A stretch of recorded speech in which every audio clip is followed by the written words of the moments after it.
Hi there, welcome to the latest episode of Craig Houston Talks to Live, and the topic is going to be, the majority of the topic tonight is going to be the stuff that happened in Glasgow at the weekend and other things. Hopefully we'll maybe get some other regulars on to talk about other things that have happened across the country, and we want to discuss what we should do next, because I think the atmosphere, the energy, the numbers suggest that we should really keep this going and not wait until the weather's better come next spring.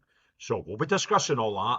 There'll be a few friendly faces on, usual faces on. There's a few coming on later on. There's a few jumping on at the start for a wee bit. So we're going to start. We've got Stephen Rennie. We've got Denzel, the ranter formerly known as Kevin, in the room. So how did you enjoy the weekend, guys? What was your high points? That was brilliant, mate. I mean, what a day. For once, actually seeing the people turning out yesterday. I was glad to see the numbers that turned out yesterday, and anybody that made the effort yesterday, fair play to them. It just goes to show you that the movement itself isn't about the people that organise it, it's about the people that turn up. Because we're all part of that one movement. Do you know what I mean? You need people to set things up and get places organised where we can all meet there. But the fact that everybody turns up and takes a part of it, we're all part of the same movement right now. And yesterday was just phenomenal. I mean, what a crowd that turned up. I'm so glad that Glasgow turned out in the way they did, because, as I said before, a couple of weeks ago in Edinburgh, that was disappointing. So, brilliant day, brilliant atmosphere, brilliant speakers, just a brilliant day and all. And like you said there, what do we do next? Because we can't just sit back and let a 4 or 5 month gap hit us and then try and pick up that momentum again. The momentum's where's the news, so we need to try and find something to get that momentum and keep that momentum going. Yeah, what about yourself, Stevie? What was the highlights for you? Just seeing the sheer size. I mean, you obviously see the media's coverage of it, the little photo for the end, where they allowed a counter protester to go up the stairs to take a photo. But before that, it was mental. It's shoulder to shoulder with everybody. It was crazy. But it's hands down the best one. Yep. It kind of had to be. If Glasgow didn't pull a crowd after seeing what's been going on in Edinburgh, Falkirk, Perth, and just even more recently Dundee, it would have been embarrassing for our largest city. If our largest city, if that had failed yesterday, we didn't get an increase, and a massive increase on the numbers that were at the last protest in Glasgow, which was September. I actually thought it was about May. That shows you how mad my head's been this year. The protest we had in the city centre in May, I reckon the figures at least doubled from that, possibly treble. And the counter-protest was a fraction. There was about 2,000 of them there, by the way, the last time. Disgusting people. Right. Well, I just can't tell, enough how their numbers have so drastically fell and ours have drastically went up. That was to me was fantastic. Unity, we're all coming together, Craig. Hope so. I think maybe the weather, because it was predicted to be raining, was it? But it wasn't that bad. The lefties don't like a wash. Well, it did rain just as we were getting started. Remember, with a wee problem with the mic, that wee sort of 5-minute spell, it was a light drizzle, nothing more. But I think the weather forecasts during the week weren't great, but as we get closer to the date, I think in the morning it was saying it was going to rain about 3 to 4 o'clock, something like that. So we had everything went well for us. It's a bit, you all know, because it was particularly Stephen, because there was a lot of things at the last minute to trip us up. There was things with the police that were meant to happen that didn't happen. We weren't allowed access to the steps. There was all this stuff that we were just trying to deal with on the go. and react to it. And we done it. We got there. And, you know, the people watching it just,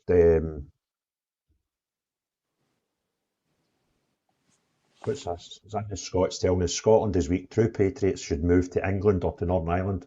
For Scotland is weak and people doing protests seem to be a clique. Only certain people. More people need involved. Well, there's nobody stops anybody organising a protest. There's nobody stops anybody talking at a protest. If you really want to talk at a protest, tell us where it is, where you're having it, and what's happening. We'll come and support you. It's not a problem. And that's kind of what happens. But, well, apparently they're moving to England anyway, so good luck with that. And there's Brian coming back with that. Scottish Patriots are not weak. Yeah. Watchman Scotland, we were lucky with the weather, mate. We were proper lucky with the weather. I mean, yesterday was a great day. I mean, you had people there that are the public speakers took to the mic. Stevie, Connor, young Baraka, I believe was his first ever time doing a public speak as well. Do you know what I mean? Yeah. And the fact of the matter is, we can only keep this going if we all keep together. I mean, I don't know why what's a clique. I mean, it's a group of pals. I mean, I'm mates with you, so I mean, obviously, I'm going to spend time with you. Protests. I'm mates with Stevie. I've spent time with him there at his protests. Same with Connor, etc. But I'll support anybody that wants to put a protest on, and I'll turn up at that protest to stand by them as well. At the end of the day, we're all wanting the same thing. That's a better Scotland. You know what I mean? I mean, some of the nonsense that was coming off of that mainstream media today. I mean, going on about how the people on our side yesterday waving the saltire and the Union Jacks and the rampant lines were all racist. But yet on the other side, all they had was flags of other countries. And I'm like, well, are you know the racist then? Because at the end of the day, we're flying the flags of your nations. What are you flying? I mean, you've got to make it make sense. Do you know what I mean? I just don't get that. I mean, they're trying to say that we're using as a tool of patriotism. Well, the flags of your country should instill patriotism into anybody. You know what I mean? It's a flag that we sleep under. It's a flag that we grew up with, and it's a flag of your country. So why would you not be patriotic about those flags? They're just absolute lunatics. These people, absolute lunatics. There's Nicholas says, I seen flags are now flying in Stranraer, far southwest. How far north do they fly now? North, south, east, west? Well, Stephen and his guys have been really busy up Peterhead and Aberdeen. You've sort of twinned together and you're smashing that. So I don't know if there isn't much further north than that. Maybe Inverness and stuff. So I don't know what they're like. But it's all over the gaff. And see some of the photos I'm seeing in the coverage. You've got mainstream media now designating a chunk of their evening time news to this story. I saw a thing on national ITV news about Scotland and the flags and all the stuff just last week or the week before. And you know, we might think, oh well, that's the old mainstream and their X, Y, and Z, but people still watch it. People still trust that wee box in the corner of their telly. So the fact that they're now actually commenting on it means it's having an impact. Do you know what I mean? But that comment about cliques and all that, there's 4 people now in this room, right? And to be fair, 2 years ago I didn't know any. 6 months ago, I knew you, but you say pals, and that's to say about all the things. So it's not a clique; it's just people getting in about it and doing stuff. And I hear this is somebody saying, "So when are you coming to Edinburgh with your protests?" Well, no, my protests. And I can't organise protests. I think it would be wrong of me. See, if I said, I want to organise, I've never organised a protest yet. I've spoken at loads that I've been asked to speak at. But I think it would be wrong of me to say, I'm organising a protest in Paisley. I'm organising a protest in Kirkcaldy. It's no fair, these places. It's down to the areas, it's down to people to put them up. They invite folk to talk, they either ask you or they don't ask you, and you know, if they don't ask you, I don't fall out with folk and go, oh, that's just a clique. I just, like the one in Edinburgh a couple of weeks ago, where I was asked to speak, but I couldn't commit to speaking because of the time. It was on later than I thought it was, and I had another thing. I had to get away to Perth that day, and I was restricted for time. So I says, look, I can't talk, but I still made an effort to go through and support it. As it turned out, we get caught up in a traffic jam and stuff, but you know what I mean? It's just get on with it. If somebody wants to organise a protest anywhere, they want support, they want me to give them a platform, like I did with Dundee last week. Didn't know the guys for Adam, get them on their podcast, get the word out there. Couldn't go to it, I was in London. So, let's just deal with it. Anyway, there's AC, the new, Scotland's new phenomena. Oh, she's fell asleep. The karaoke king. You're right, Alex. He's froze. Aye. That looks like a postcard he's made up that he finds at the bottom, like Klein Michael used to do when I was a kid. Oh, he's got to have me, man. You alright, Alex? Yeah. Oh, it is froze. The picture's frozen. Your lips are. Must be my shitty Wi-Fi. How you doing, mate? Well, just ask the lads. What was your sort of highlight of the I'm fine. weekend? How are you? Well, mate, doing well. Getting to meet you.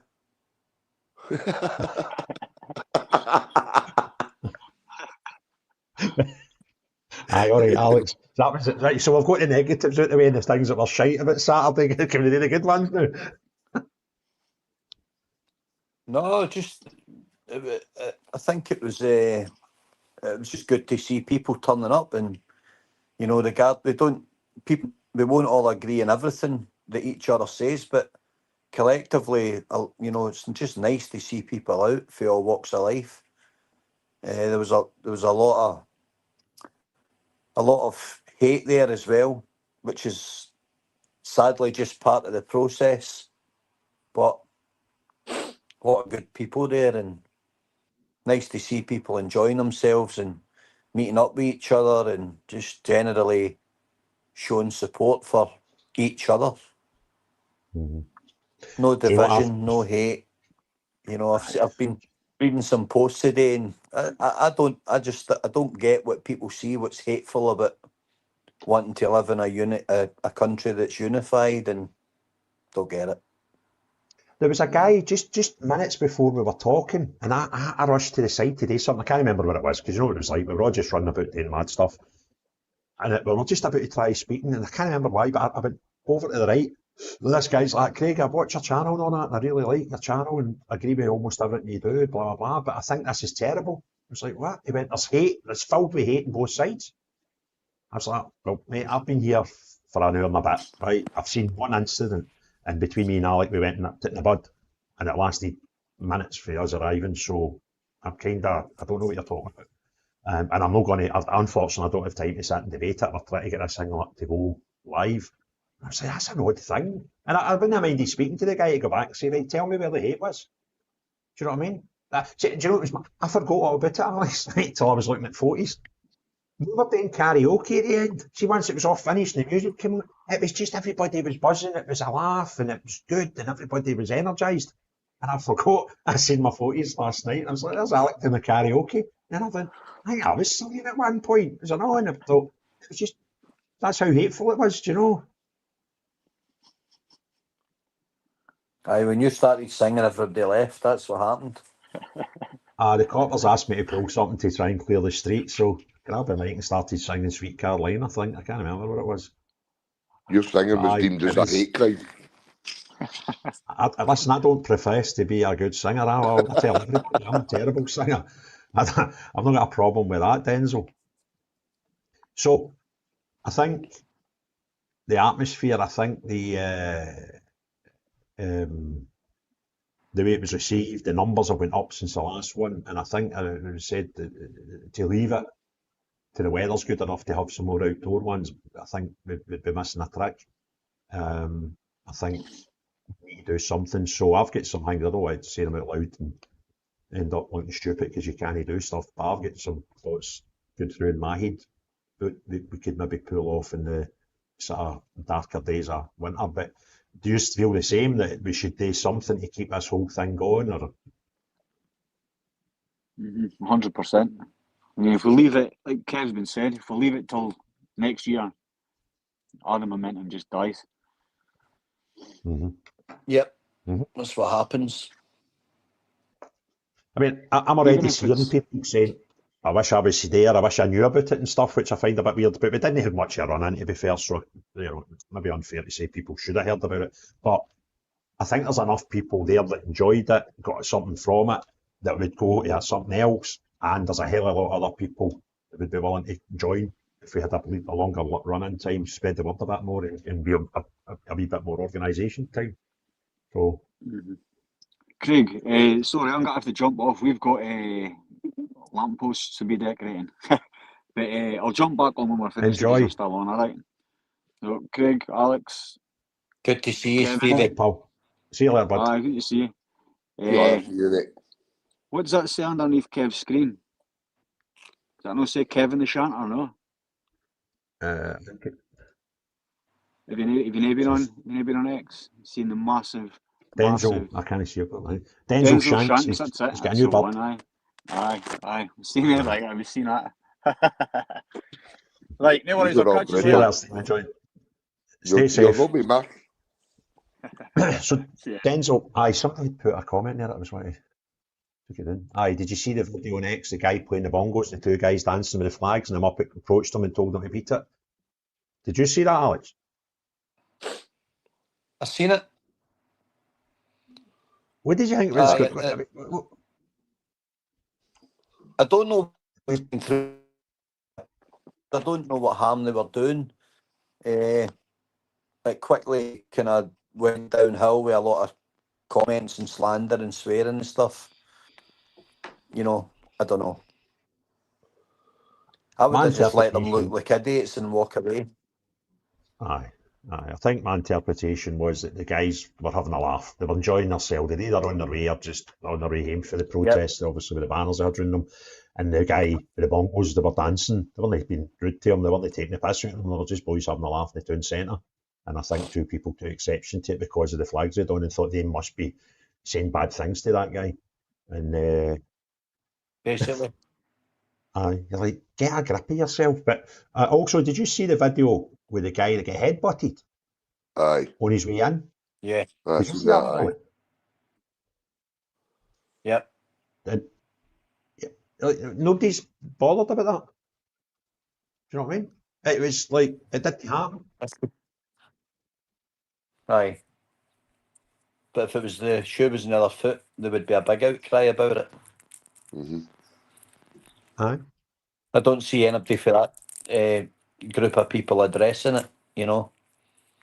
We've got a photograph that's popped up. Apparently, I can't pick out the brickwork behind it. I don't know the location he was standing in, but a fella with a Scottish football team strip on, standing doing a Nazi salute by all accounts. I'll address it. Nobody else seems to want to. I'll address it. Was that the one you did trackie on? Oh, is that the red track one? Yep. Right. I don't align with him. No, near they are. No. No. If that is indeed what he's doing, I don't align with him. He's a fucking idiot by all accounts, and I say it to his face if I see him. Why would you do that? So Especially when you know that needs to be addressed.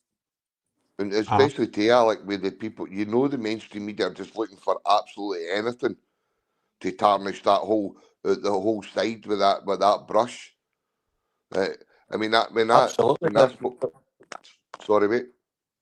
What would be going on in your head that so I don't understand how you could be British and hold British values or any values and think that and have it in your head that would be acceptable. I don't understand it. I could never get my head around the old American History X, love of Nazism and, that type of, call it white supremacy. So I don't know why he would be doing that. If he's got any explanation, he should feel free to come forward. But anyway, I don't know. That's nothing to do with me. I don't align to that. I only speak for myself. I want no part in any of that nonsense. Right. I think that most days that were there, if you'd have seen that happening in front of us and somebody was standing, doing it for like a while, you would go and have a quiet word. Do you know what I mean? It's like, if that's what you believe, that's what you believe, but going to just know but this is about something totally different. Do you know what I mean? So we'll not bring that in here. You can have Aye. that, but get back up when you're going out the door. Also know that people like to bait people, and sometimes might choose to do something like that to wind somebody up in the spur of the moment. But it's just stupidity. There was a few other incidents in the morning within our own side in regards to baiting people up and shouting things through megaphones, and you know, I won't have a personal pop at any of them if they're not here to defend themselves. But I had words with a few guys within our own sides who ended up kind of calling me out, and I was like, well, you know, feel free if that's what you want to do. And things were getting a bit heated, and I said, we not meant to be on the same side agreeing, but you know, yous are taking what I've said the wrong way. And I thought maybe it was me, maybe I'd came across a bit wrong, and then Craig get the same response. So I thought, well, maybe it isn't us, maybe it's the problem. But listen, there's always going to be something on the day. There's always going to be drama. I'm glad that the majority of people enjoyed themselves. It was lovely to see people out. You know, they came for each other. They didn't come for me. They didn't come for us. They came for each other. They came because they believe in something far greater than all of us, which are just small mechanisms. So, you there? I think you've got my Wi-Fi then, Alex. Can still hear you. Huh? Can you? I don't know what I've done there. Very fine. Your camera's off, but your sound's fine. So people have just people have just turned out, and it's, you know, it's good to see it, and it. Oh, lost them. I was really. He was obviously having some connection issues. We'll get him back in a minute. But I was quite humbled with the whole. He's back already. I was really, really humbled. I think I said to you, Alex, about half an hour ago, I went, this is going to be fine. We're all right with that. Because you're always going to fear you turn up and you're going to be talking to an empty street, which could happen and might happen one day. Yeah. But within half an hour arriving, I thought, no, this is all right. But this is going to get pulled off. And it did. The numbers were great. And that, it was probably a wee bit more than I'd hoped for my wildest dreams, but it was surpassed, and it was just like so encouraging, because I'd said that in September. Don't worry about the numbers in September. This will grow. And the next time, bring a pal. And the next time, they'll bring a pal. And see, by the time we've done 3 or 4 events, they people will not fit in the same postcode as us. And their numbers, you remember what that was like, Alex, that September? There was, I reckon, 2,000 of them. Yeah. Right. It was intimidating. It was hard. You can understand, and it probably affected the numbers, because there was probably people came near George Square and thought, no the day. I'm no bothering with this. And that to me was encouraging as well. Their numbers are going down. Their numbers are going up. And reading between the lines of a lot of shite that I'm reading on social media this morning about numbers and what happened and what didn't happen. Like, these people they're not happy. They can sense what's going on, and they're trying to pretend that was nothing. That was I reckon, the biggest protest of non-far left in our biggest city. Birmingham. And I include the mad separatists as far left. And it'll get bigger. So what we need to do is, I think, and by the way, anybody else thinks, they want to do something different, well, great. We can all do our own thing, but with the same drive, and just support each other. It's not a competition. So when I say what we need to do, then that's no, nobody's getting a monopoly on protesting.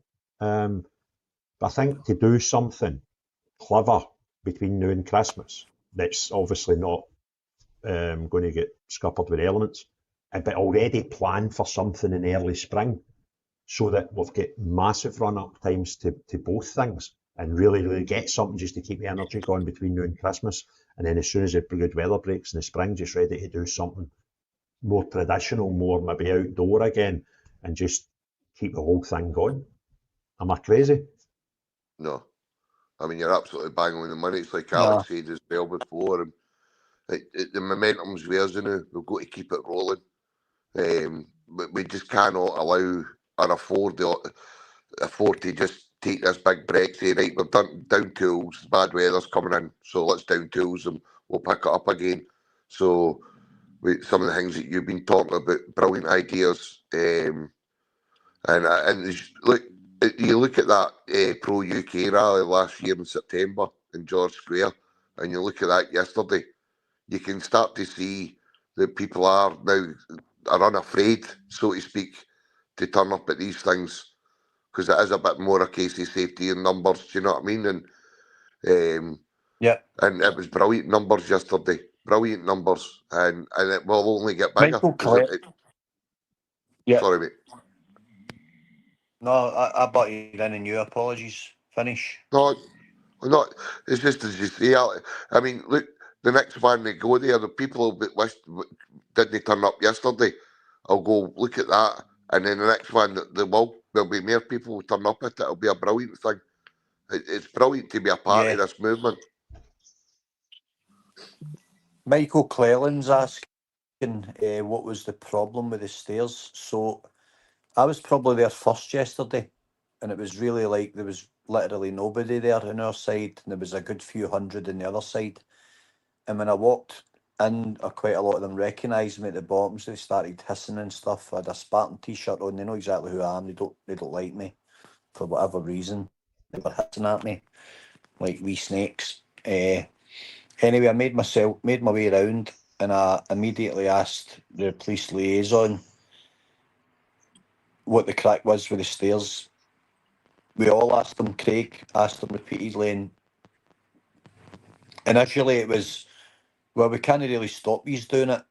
I said, well, why have you fenced it in then? And then it became, no, you really can't do it, and if you do, you'll get arrested. And they changed the goalposts last minute. The guy with the sound system pulled out last minute. Quite a lot happened that was against us. We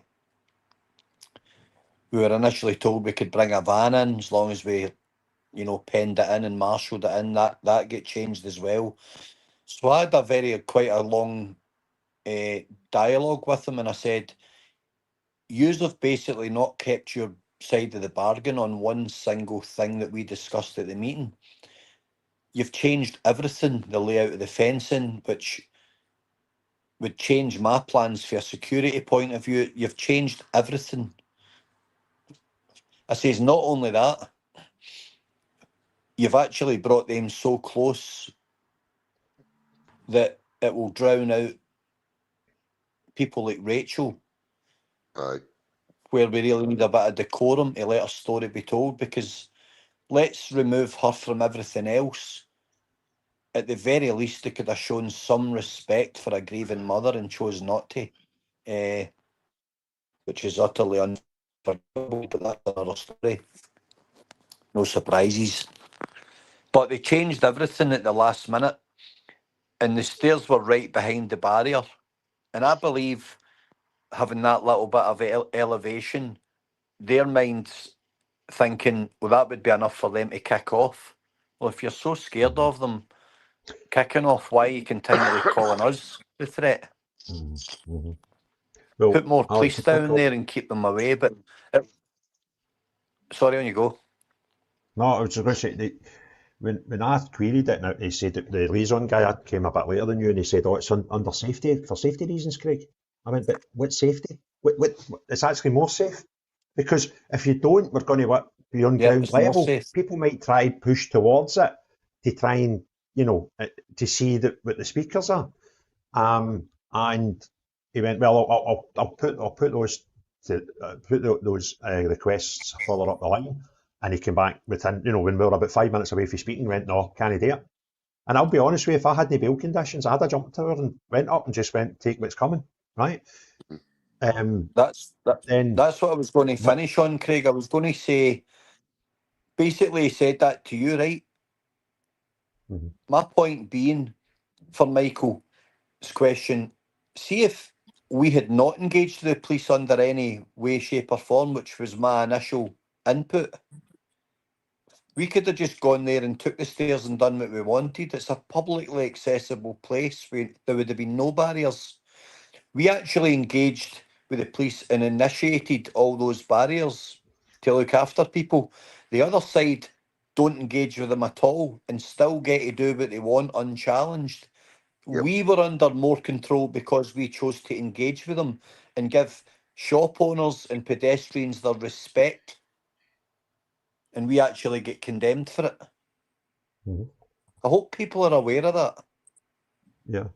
Well, I've already got word in, and I'm not got a response, but it's Sunday because there was another thing that happened at the end that people are talking about, and I've been sent a video and it looked as if there was people on their side kettled right out onto Buchanan Street.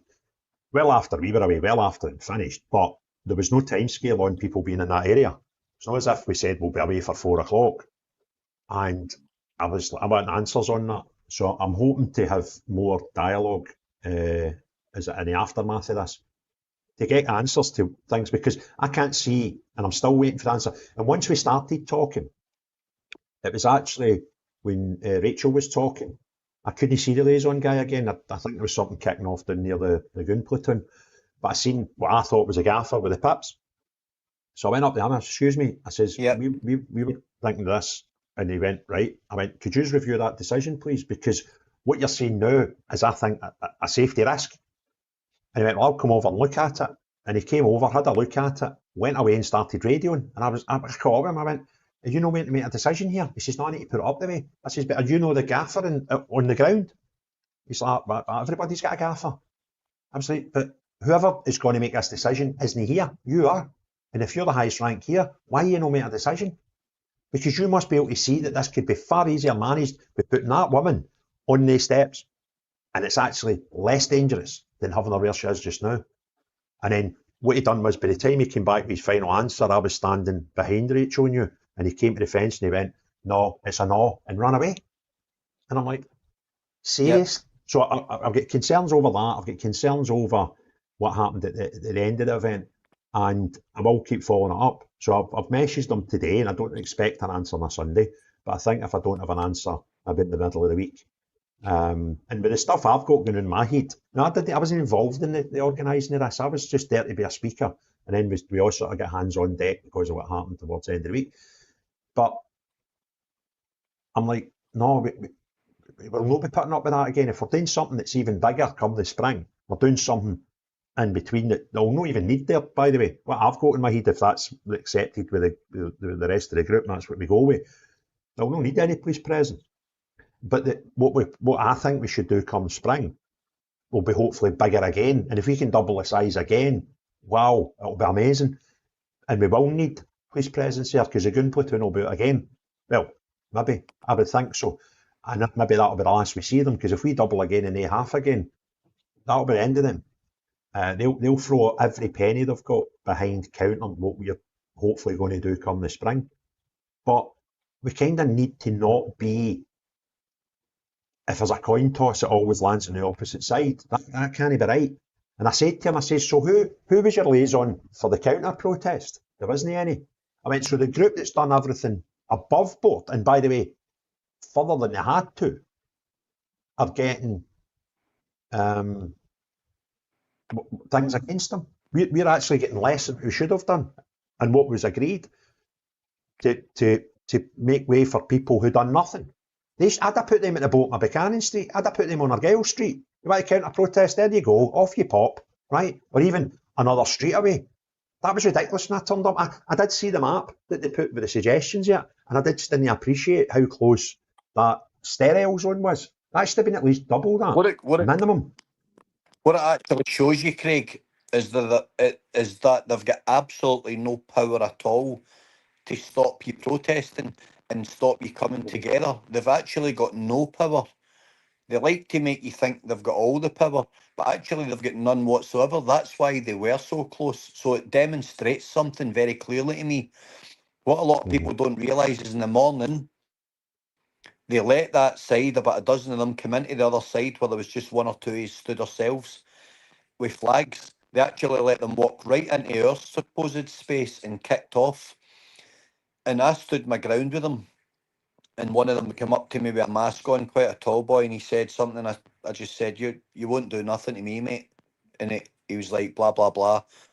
And then I get my phone out, and this cop turned round, after looking at all of them, turned round and pushed me 3 times. And I said, who are you pushing? Don't push me. I'm no threat to anybody. I've not even opened my mouth.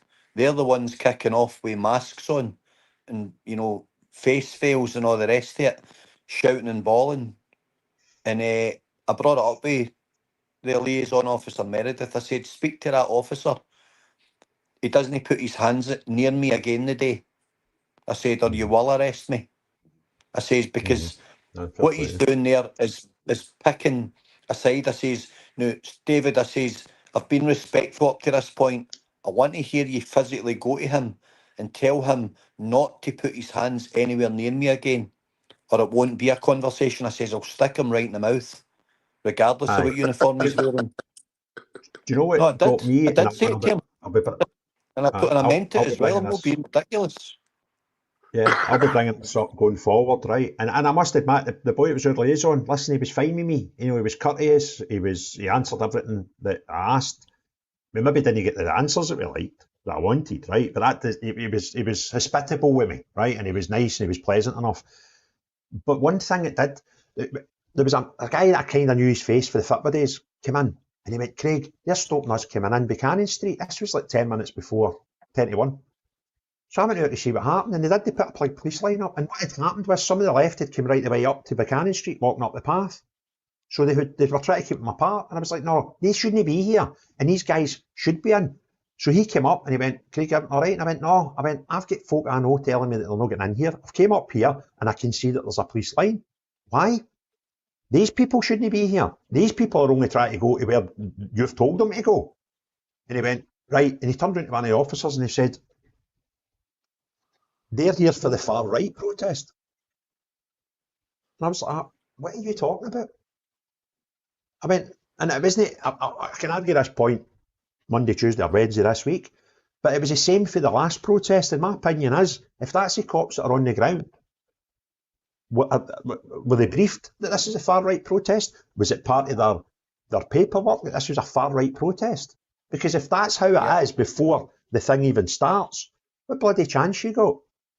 So I take exception to that, and I thought I'm not going to deal with this today. We've got too much going on. There was that much. It was that the swan in the lake. The legs are going like that, and people just see a swan going along the lake. All of this was happening, and I thought, no, the time and the place. This can be dealt with later. But I did verbalise my displeasure to think, no, mate, that's by out of order. You can't have that's in your head to come out your mouth, and. Does it surprise you then how some things happened further on in the day, if that's the perception of what we are, and everybody that there is? It's bong. I mean, I've been getting slaughtered today by the far right to tell me I'm a lefty because I had a kid that spent 14 years in a refugee camp talking at the event, and I'm some sort of scumbag for it. So, I don't know where I'm in the political scale now, because the far right's telling me I'm a lefty and the far left are telling me I'm a far right. So I'm kind of happy with that. If all the extremists tell me they don't like me, I can cope with that, right? But Zionists, I don't know what's going on in your head, mate. Scotland has lost too many weak and far too many parasite insults to humanity. I spoke to you just before I left that event last night, and you were buzzing about how great it was, and now it's lost. I don't know what's happened to you in 24 hours, but kind of just chill a bit. So aye. It was kind of poorly put together. I mean, that was the thing, just to kind of pick up what you were saying there. I mean, when we arrived yesterday, we had to actually walk through them all to get to our side, because obviously we didn't know the kind of layout yet. But I mean, is there? I mean, I don't know. So obviously, you guys had to do a liaison with the police and make people aware of what your intentions were. But they don't need to do that, do they? They can just turn up. Is that right in saying that? Aye. They could just So- they could just turn up. But I think obviously they've got intelligence and they gather intelligence and they've seen plenty of social media stuff that to suggest there was going to be a counter protest there. So the fact that they've made some, not going to say allowances, but arrangements for them, then that probably made sense to me. But to have them so close and to allow them on numerous occasions to go onto the pathway, which was meant to be a sterile area, so people, out shopping could go from Buchanan Street, the galleries down to Argyle Street. They didn't care. And then when I got there, they were away up the side, the side of the path where we were meant to be. So there was, like, beat it, get back in there. I don't know if you heard me. I went and put a tannoy out at the request of the cops, asking the folk that were here for our protest, could they come off the path and into the area? We're going to start in 5 minutes. But I didn't hear any on the other side. And they were doing it equally, if not more, than the folk that were there to join us. So, anyway, they were past. They were past no man's land. Where the fence line was, it was kind of penning us in. If you went to the far corner to where the kind of walkway was, you could actually touch them. That's how far up they were. Do you know what I mean? Look at this. Opinionated Glaswegian, I'd love to know who's financing it, because I've not had any money off anybody, mate. Right? And I've been more active than quite a lot of people. There's been some folk more active than me. But in Scotland, I must be in the top 10% of people that's been active, and I've not seen any colour anybody's money, mate. So I don't know. I know OG. I don't know if that's what OG means. He certainly knows I'm no finance Bernard, that's for sure. But I wish I was. If anybody wants to finance me, crack on. I don't know what he means. OG's all right. He's clarified it there. Fair play to OG. No, OG's all right. Totally separate people. But anyway, back to the positives. I thought it was smashing. I fair enjoyed myself. See about half an hour to go when we realised, and I thought in my head, right, this isn't going to be a disaster. There's plenty here. And I thought it'll double in the last half hour, and it turned out I think it might have more doubled. It was just great. It was some buzz. It was it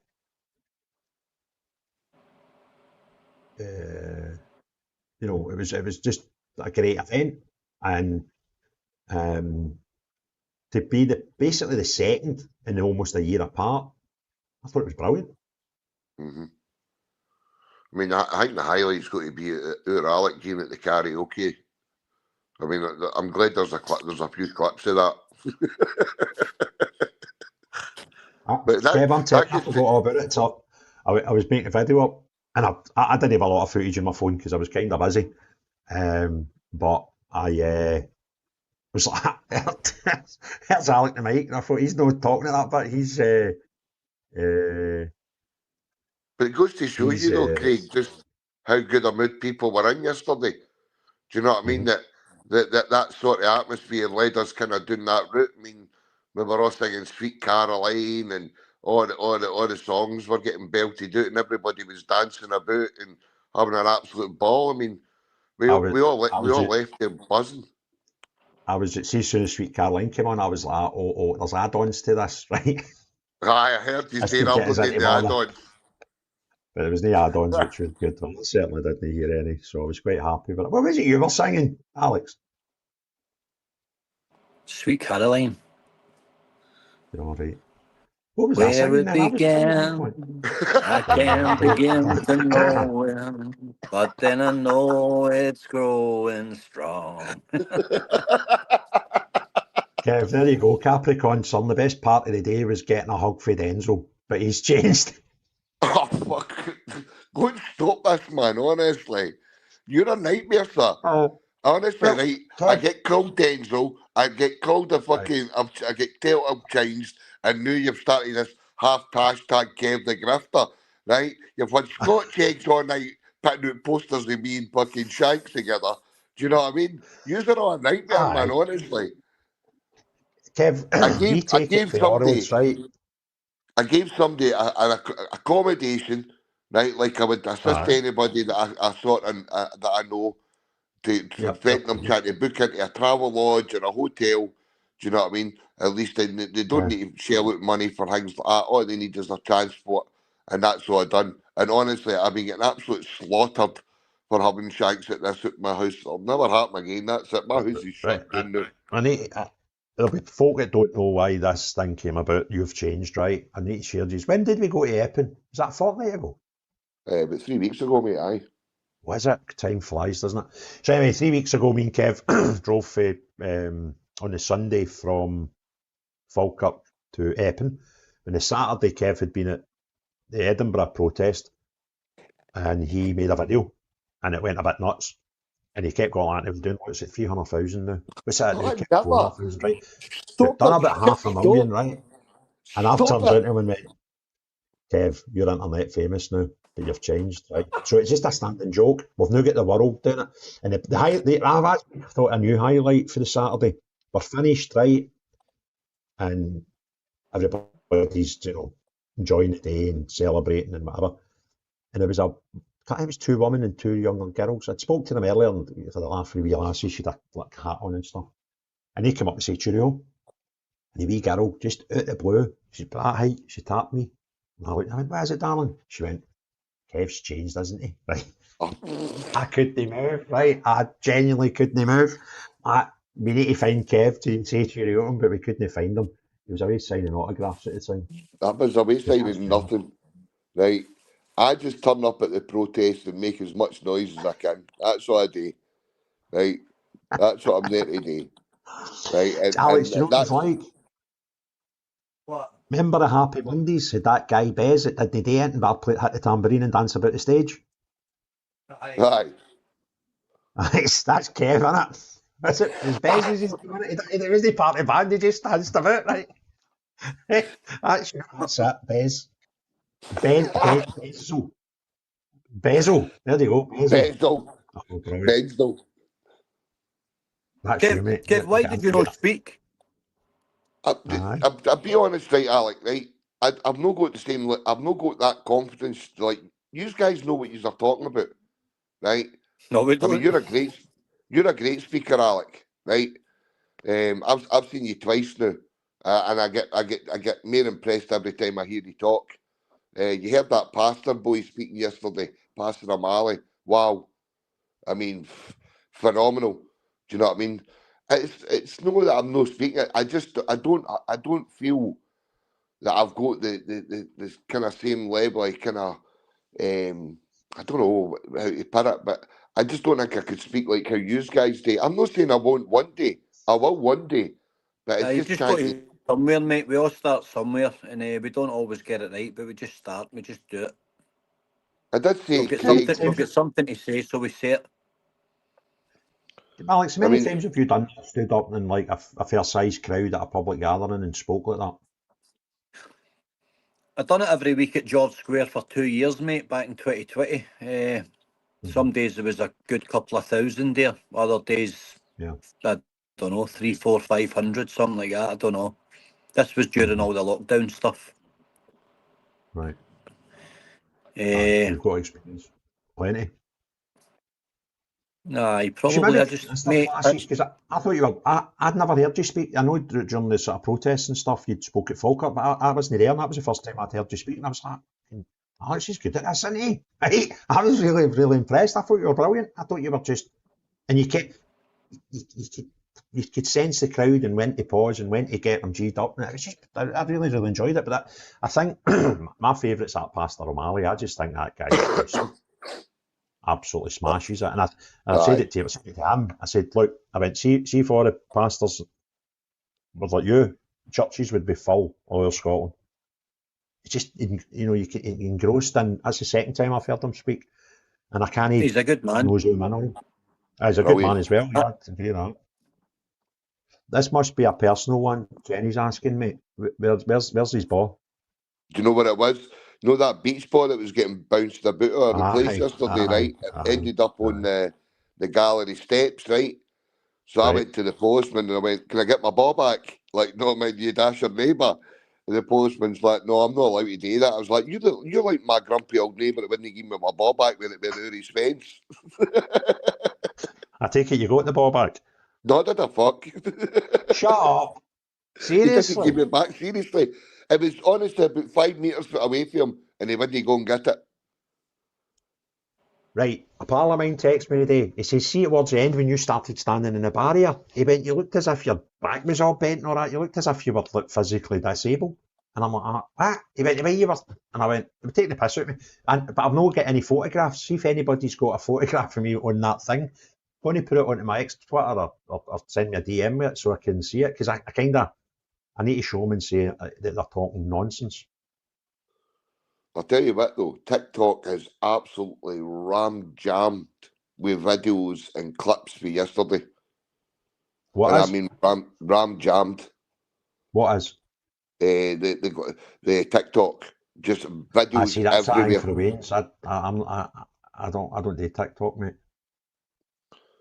But that's good. But it's honestly, it's everywhere. I mean, the ones I was, it's one of the best. Well, it is the best one I've been involved yet. So hopefully we just keep this. We need to keep this going, and I'll help anybody out if I Zionist can. is saying, if we making posters, I think is a good thing because a lot of people don't live in cyber world, and if they're in pubs and clubs that are friendly to our cause, then that's probably a good idea. And we all know maybe 2 or 3 pubs each that would happy to take posters. So good shout, Zionist. I'm quite happy with that. And Craig, do you know that I was stood talking to Stevie Rennie, right, in a doorway, and I never realised it was him. Stop it. Honestly. Listen. He's like, it's good to That's finally class, meet isn't you, it? mate. And I'm like, and I went, sorry, bud, I didn't catch your name. And he's like, it's Stevie. And I went, sorry, Stevie, I didn't even recognise you. Brilliant. That's That's James because Cameron, mate. like, Sorry, go on. it's because in X you don't really see much of people's faces a lot of the time. And I don't know, my head was elsewhere. I spoke Do to you know? somebody else. It was a guy I've kind of known for years, mate, and I never even recognised him. Well, I had a similar funny experience. The girls that run the gyms campaign. There's one of them. God, I forget her name. She's Polish. She's a lovely girl. I'd interviewed her like 2 or 3 months ago, face to face, at a protest about it to learn what the protest was about, and she's done a great interview. And then about a week later, I got them on and done one of these interviews, so we were all just sitting in boxes. So I recognised the one that I'd met face to face before. So, well, thanks very much for coming. I didn't know if that, the protest would have been our thing. So they turned up, and they're all Edinburgh based. And she went, aye. She went, but you know such and such as well, her pal, right? And I looked and I went, but her pal, the Polish lassie's that size and her pal's that size, right? And I went, no, you two are meant to be that size, because the last time I seen you were sitting on a screen, side by side, one in one box, one in the other. It's funny that, innit? You just, and then the amount of people that go, height are you? I'm 6'1". I'm like, I thought you were about 5'8". And it's just bonkers that people's perceptions until you meet them, and then. But I get the opposite. Mutual pal of yours, Alex, wee Sandy, he couldn't make it. He was at, he got pulled away to work in Perth Saturday. But I used to get it all the time with him because he's, the size of him. He's about 5'9", 5'10", something like that. He's not a big guy. But because he's his perception, like, no, you're too wee to be him. And I'm getting the opposite now. Folk think I'm about 5'10". That's great. So, aye, James Cameron's making a bit of a slight at you, Kev. Kev shot off to Ibrox for other protests happening in Glasgow yesterday. I did. I went to protest for us to keep Russell Martin. Martin must stay. I actually need to get some footage. I was going to go myself, and then I forgot. I was going to a 50th birthday party last night, so I had to get home, get changed, get a video, get to hers, and get over to Paisley.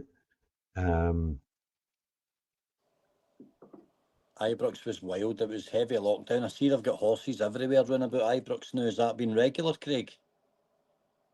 Oh, well, it's football. You will always get horses at the football, but I wouldn't have thought any. Normally they're out the road. Mm-hmm.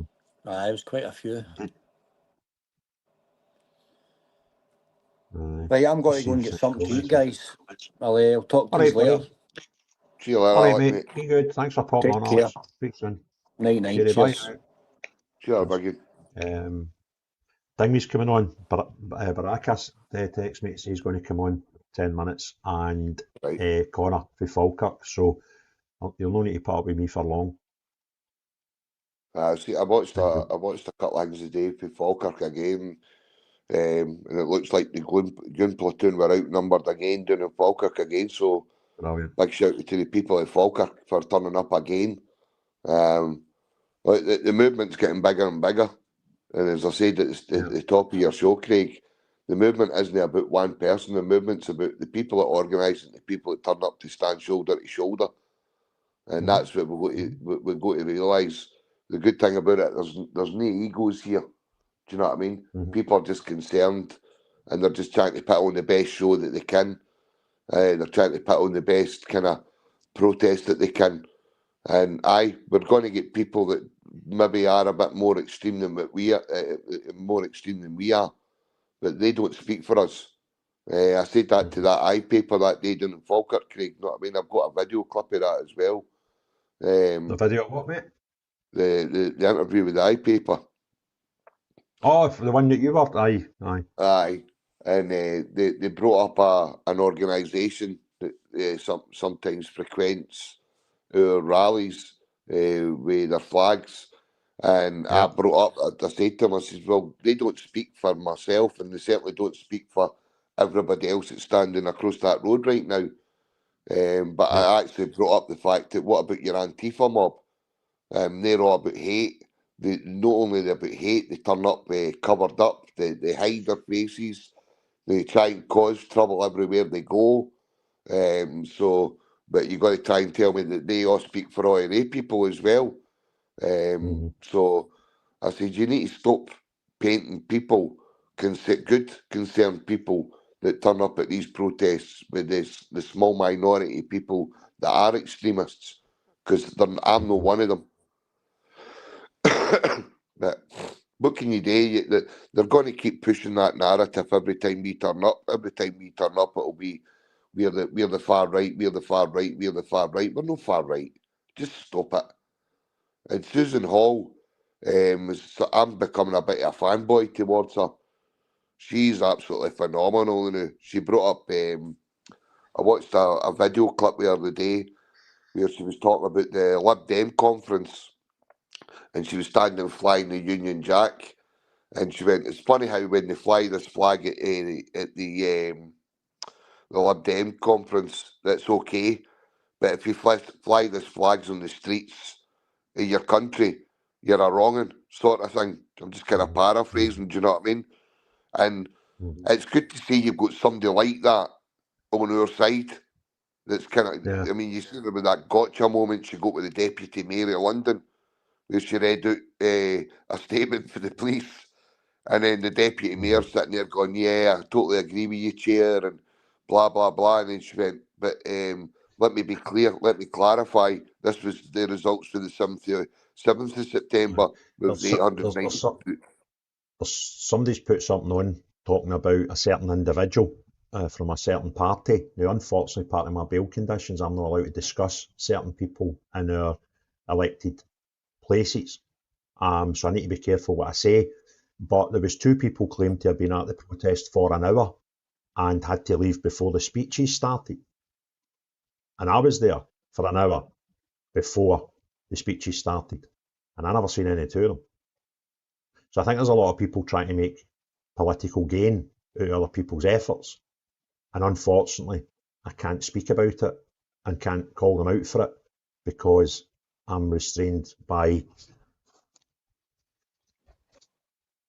a legal document with my bail conditions on what certain things I cannot speak about, and there are 2 of them. But when these conditions are away, I will set the record straight because they certainly weren't there for an hour, because I was there for an hour before the speeches started, and I spoke to and walked around the whole place numerous times and would have recognised both of them.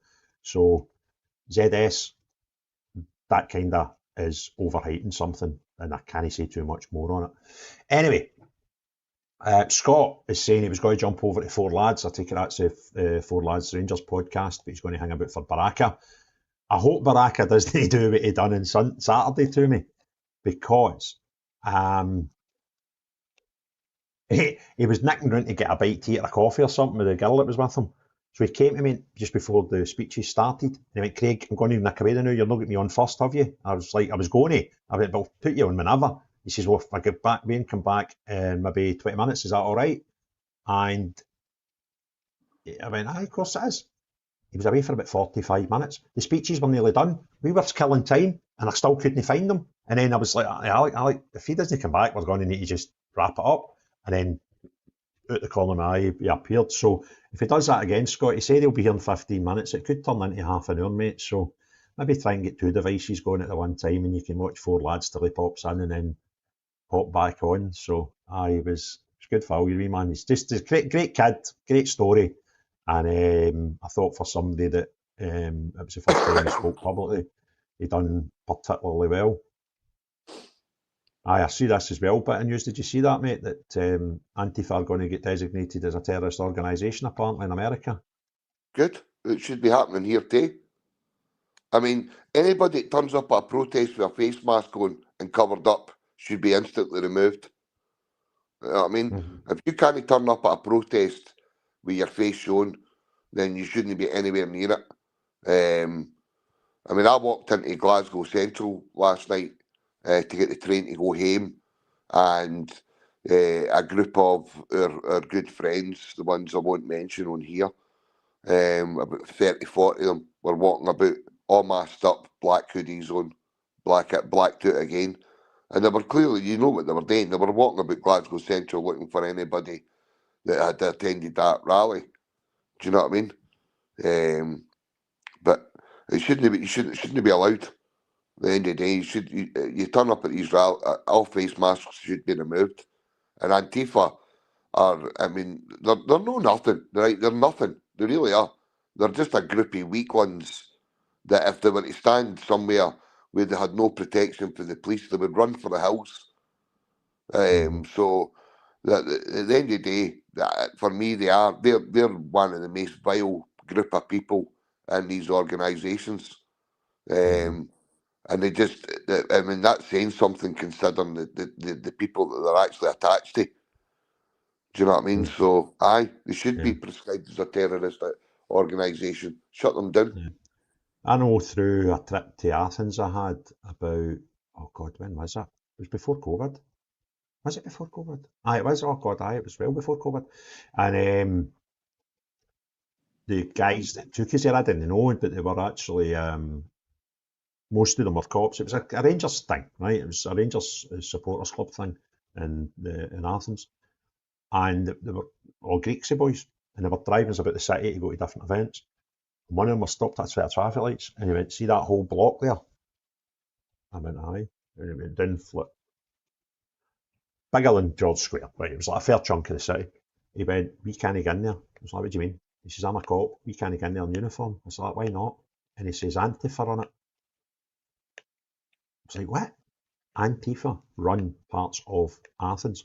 And what they'd done in the subway there, it was already done for the remember the Athens City Olympics, was it 2000?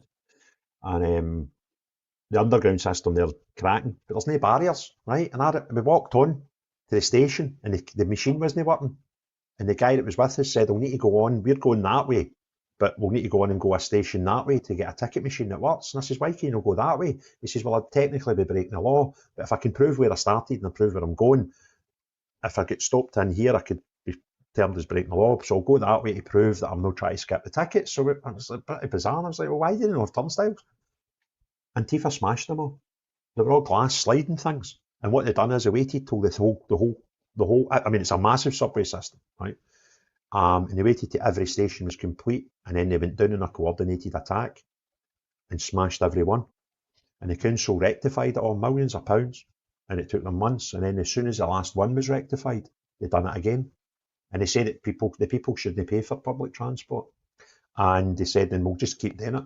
So, I mean, that's 20 years. And the Athens doesn't have any barrier controls for its subway because of what Antifa done. For crackers. Yeah, well, there was somebody posted a video on X not that long ago where somebody had actually found an Antifa headquarters There was one mate. in Manchester. It was Aye, Ricky that's it, Hatton's mate. Aye, boxing club. aye, It was like something out of a movie, wasn't it? Something about one of aye. these dystopian movies. Where these goons are just hanging about and spray paint everywhere. They've got absolutely no standards for themselves. But I mean, the Sorry, fact of the matter is, sorry. somebody I forgot, I skipped past it, can't find it again. Jackie was asking something about the steps, and she was saying it might have been covered before. We did cover it before, Jackie, but I appreciate a lot of people come in and out the room. What basically happened was they said it was for safety reasons. And I'm like, well, how's that for safety? Whose safety? And he couldn't, so we appealed to their kindness and failed. And then when the speaking started, and it was when the Rachel was talking, and I went to the highest ranking guy and said, look, come and see this. You kind of need to make a judgment here and going to tell me what's not safe about one person with a microphone standing up there. With the barriers here, it's perfect. And they never gave me a justification. I went away and came back and went, no, you're not getting on the steps. So, safety reasons. Absolute bollocks. I think it was aesthetic reasons we weren't allowed there. But I'm going to follow up. I'm going to take it on. I've already contacted the police today. I don't expect a response today, being Sunday. I will follow up Monday, Tuesday, Wednesday, because there's a couple of things in the kettling of people once we left the place, kettling them away onto Buchanan Street. Well, they were in the area designated to people that wanted to protest, and there wasn't a time limit on it, and it wasn't as if it was 10 o'clock at night. And I've got the video there of people that were on our side of the protest getting kettled right out the area that was set aside for protest and right onto Buchanan Street. And if anything, that's a risk of safety, because they put the pens there so normal shoppers could go by, and they took them and kettled them right into an area in Buchanan Street that had no protection. Right, and where the actual door is coming out of Buchanan Galleries, it was the most crazy place to kettle people when you were wanting to consider public safety. So I want to know some answers to that as well. And I'm quite sure I will get them. I mean, that's the thing too, Craig. I mean, when everybody started to disperse to our side of the rally. Oh, sorry, the nobody- corner's sitting down there. Connor, really sorry, mate. I heard the ping in my ear ages ago, but I was mid ranting. I thought, I've left you there for ages. Sorry, buddy. That's all right, my friend. How's it going tonight, lads? He's all right? No bad, bro. How's you? Aye, not too I'm sorry bad. about the day. Sorry about the day, Connor. That's I'm not all getting right, along to mate. support you, but I think what happened, I've had obviously the court stuff in London and SDP conference and all this stuff. In the last 2 weeks, I think I've just been running on adrenaline. And when I went to my bed last night, I think adrenaline all left my body, and I woke up this morning like that, bang, back down to earth. And I couldn't get my every bone in my body was sore, so I do apologise for not getting Everything's over. But how catching did back things up, go? mate. Aye. How did things go in Falkirk today? Aye, it was good, mate. Big, actually, it went really well. I wasn't too happy about how it went yesterday at the end up though. We ended up after we left Jews, I went into the pub and had a look on the live. And I seen them all pushing back. So me and the guys ended up just grabbing the stuff back out the van and heading straight back. Spoke to the liaison officers, but we've raised a serious complaint today with one of the chief inspectors, as well as we're getting written statements from people at Falkirk that were attended there and seen it. So we, from my point of view, we're going to raise a complaint regarding. And obviously, I dealt with the police liaison up to it, and you seen how much of a shit show it ended up for the police kind of side. So I just couldn't believe that. Then today, bit of a better set up in Falkirk for us today, mate. The barriers Okay. have been moved out, giving us a bit of a better kind of setup. But All right. we just made it clear to them that we weren't going forward. We'll not be liaising with them, because we felt like yesterday, if we hadn't liaised with them for yesterday in Glasgow with yourselves, then all the kind of steps and all that being out of bounds wouldn't have happened. But it just shows you, as you have already been speaking about tonight, the shit show that it turned out from a police point of view, the barriers and the setup we were given, but we've done the best that we could with it. And Right. that's kind of it. Yeah. I mean, the vision for the protest wasn't what was delivered, but the only people that knew the Yep. vision were the folk organising it. So, and I think I said that to you That's it, Thursday, mate. Yeah. Friday. Whatever we provide will be like people go, right, okay, well that's what he's planned. It was nothing like we'd planned, but we had to be fluid. And you know, we Aye, found out that's later it. on Friday that there was going to be this sterile area, and there was maybe an issue with the steps, and there was it. And you're like, come on, nah, kept all you. And I was pretty They just kept disappointed. throwing things at us, eh? Yeah, listen, see the liaison officer, Connor. It turns out we don't know each other, but we've got some couple of mutual people that we do know through just our normal Yep. life. And I got his number yesterday because I said, and I could follow it up. So I contacted him today, not expecting, because I said, don't want your private number because I don't want any personal stuff. But he gave me a works number, and I kind of think when they're not on duty, it's either off or it's left in the office. So I messaged it today to say, look, I need to talk to you about some stuff. So I'm going to take it up with him as well for that side, because that video that I seen with the kettling, it's actually a boy with a podcast that sent me it. Who was there, spoke to him for a wee bit. Remember the guy with the cap on? That said to Connor, to the boys, just need any help? It was him. So he'd sent me the footage earlier on, and the footage at the start, it was just folk shouting at each other, and then the kettling started, and somebody fell. There was somebody trampled on, and it's quite That's right, horrific. yep. And I just want to know what happened with that, and also I want to know what happened with the other video that I've got, which is a man before the event who got headbutted while there was a lot of police presence. While he was wearing. Nothing was done about it. Yeah, it was. Maybe So we the rest. spoke I don't know.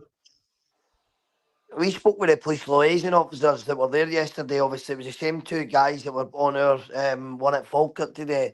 The two of them told us that the Silver Commander was the one that made the decision yesterday for the forced pushback, and that the PLOs all advised against it because that was against the strategy that was already put in place.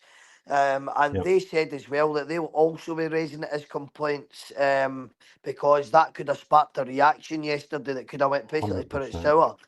But the guy that gave you the video, he was actually there when we rocked back up there yesterday, and I just couldn't believe the way it turned out. But back onto today, mate. We had the counter protesters erupt, mate. We had our big mate John Watt. He came to ours in Falkirk today and brought the fucking noise. Like, no matter what they're going to throw at him, I said that we'll kind of, from my point of view, we kind of Falkirk standing by him, mate, and that is what it is. And aye, so we're kind of. I'd like to just look into the future now and just try and get something organised. End of October, we've announced today that we're going to kind of try and set something up. It might end up coming out at around about the same time as the SUTR the day announced that they're going to do one on the 24th of October. A kind of massive unity rally, all that kind of side of the counter protesters. So I think it'd be a good date for something around about then, mate. I counter them for a change. Well, aye, let's counter them. I put it out today. Like, it's definitely there's going to be something that I've got in the pipeline for that. Hopefully we can get everybody on board with it. Well, the good thing about it is if we set up a counter for them, then we don't need to liaise with the police about it because they don't need to liaise with the police. You could have you could have an anti-Antifa. Mm-hmm. Exactly. Hey, there's Baraka in the room. How are you, Baraka? Good afternoon, good evening to whoever's watching, ladies and gentlemen, patriots. How you doing, guys? Did you get home safely, young man? Yeah, it was safely, young man. Yeah, it was a good ride. A lot of trains getting cancelled back and forth, but we managed to get home on time. Well, not on time, an hour late, but it was great. Good fun. How was it? I think everybody disappeared after the event ended. I was looking for you guys, but somehow everybody just was looking for you, mate. I was looking for you. Yeah, I managed to. Well, I think after everybody disappeared, I went to start looking around, looking to see what I could find in Glasgow. I think it's a good city. It's a quiet city, and I enjoyed it. To be fair, the last 2 hours waiting for the train, I got to see a lot. So maybe it was a good thing that we all disappeared, I guess. And that was your first visit to Glasgow, Baraka? That's right. Yes, that was the first time me coming to Glasgow, and I enjoyed it. To be fair, I'm It's getting good a to wee hear you tip speak. here. There's something obviously going on in the world, because Wendy's saying, Craig, have you seen Basil's post on X and Sky News? No, I've not, but I'll head over just now and have a wee look at it. There we go. What's he got here? Right, Basil. Sky News kicks off after he wears bacon and exposes Islam on air. They threaten to behead me every day. We're being invaded by Islam. Stop worshipping a warlord who is Bonnie Blue in the 7th century. He will never be seen on TV again. Let's have a wee. What we'll do is I'll line this up. We'll get a wee look at this, and then we'll get back to the chat. So bear with me, because I'm not the quickest at all this screen sharing nonsense. Share that and make that sick. big. And let's go here. Let's do it. To air those comments earlier, but we're going to continue now. Ryan Williams, also known as online and conservative political strategist. Well, I mean, the reason I've got bacon on my shoulders is because the terrorists are a charming lot, and they threaten to behead me every single day. So a little bit of protection. But I've got to say, I'm from the UK. We have the threat nearly every single day from Islam invasion. Our second biggest city, Birmingham, is already majority Muslim. Our mayor of London is Muslim, and the new Home Secretary, Shabana Mahmood, is Muslim. And I just have a very clear, simple message to Muslims, which is stop worshipping a pedo warlord who's the Bonnie Blue of the 7th century, sleeping with 30 Al Zouk men, who married a six-year-old and slept with a 9-year-old. And there's only one culture that pours acid on women's faces. There's only one culture that makes women cover their faces so other men don't rape them. Yeah, well, and I think it's we do have to apologise for what was just aired, those comments earlier, but we're going to continue now. That guy's probably not going to be on Sky News anymore. He might have these unalived at some point soon. That's bonkers, isn't it? Now the question to ask is, what was she apologizing for? I mean, was she apologizing that the broadcast ended mid-air while he was talking, or was she apologizing that of what he said, and what he said that she was apologizing for? That's the question. Sky was that Sky News Australia, I think. I don't know, actually. Just check the overlays on it. It just shows Sky News, mate.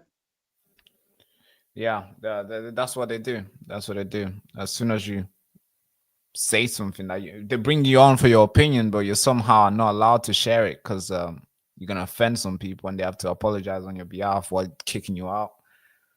So that's the mainstream media there. So how was the event? How did you guys like? What was your, after it was done? How do you think it went? I'm very pleased with the turnout. There was a lot of things in the planning that didn't go our way. You guys that were talking should have been on these steps. That wasn't allowed. There was some incidents that happened after the event, which we've got concerns about. There was incidents we weren't aware of at the time before the event, with people making their way in that we're unhappy with. There was a way that the police were describing our side publicly as the far right protest, that we're going to hopefully have discussions with the police going forward.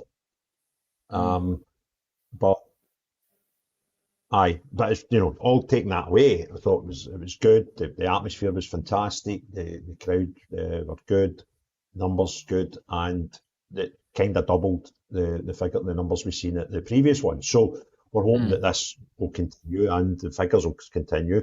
And the counter protest was less than it was at the last one. So we think the traction's in the right direction. So we're keen not to wait till the weather's good again in the spring, where obviously we'll have stuff, but looking to try and plan some stuff in between now and Christmas.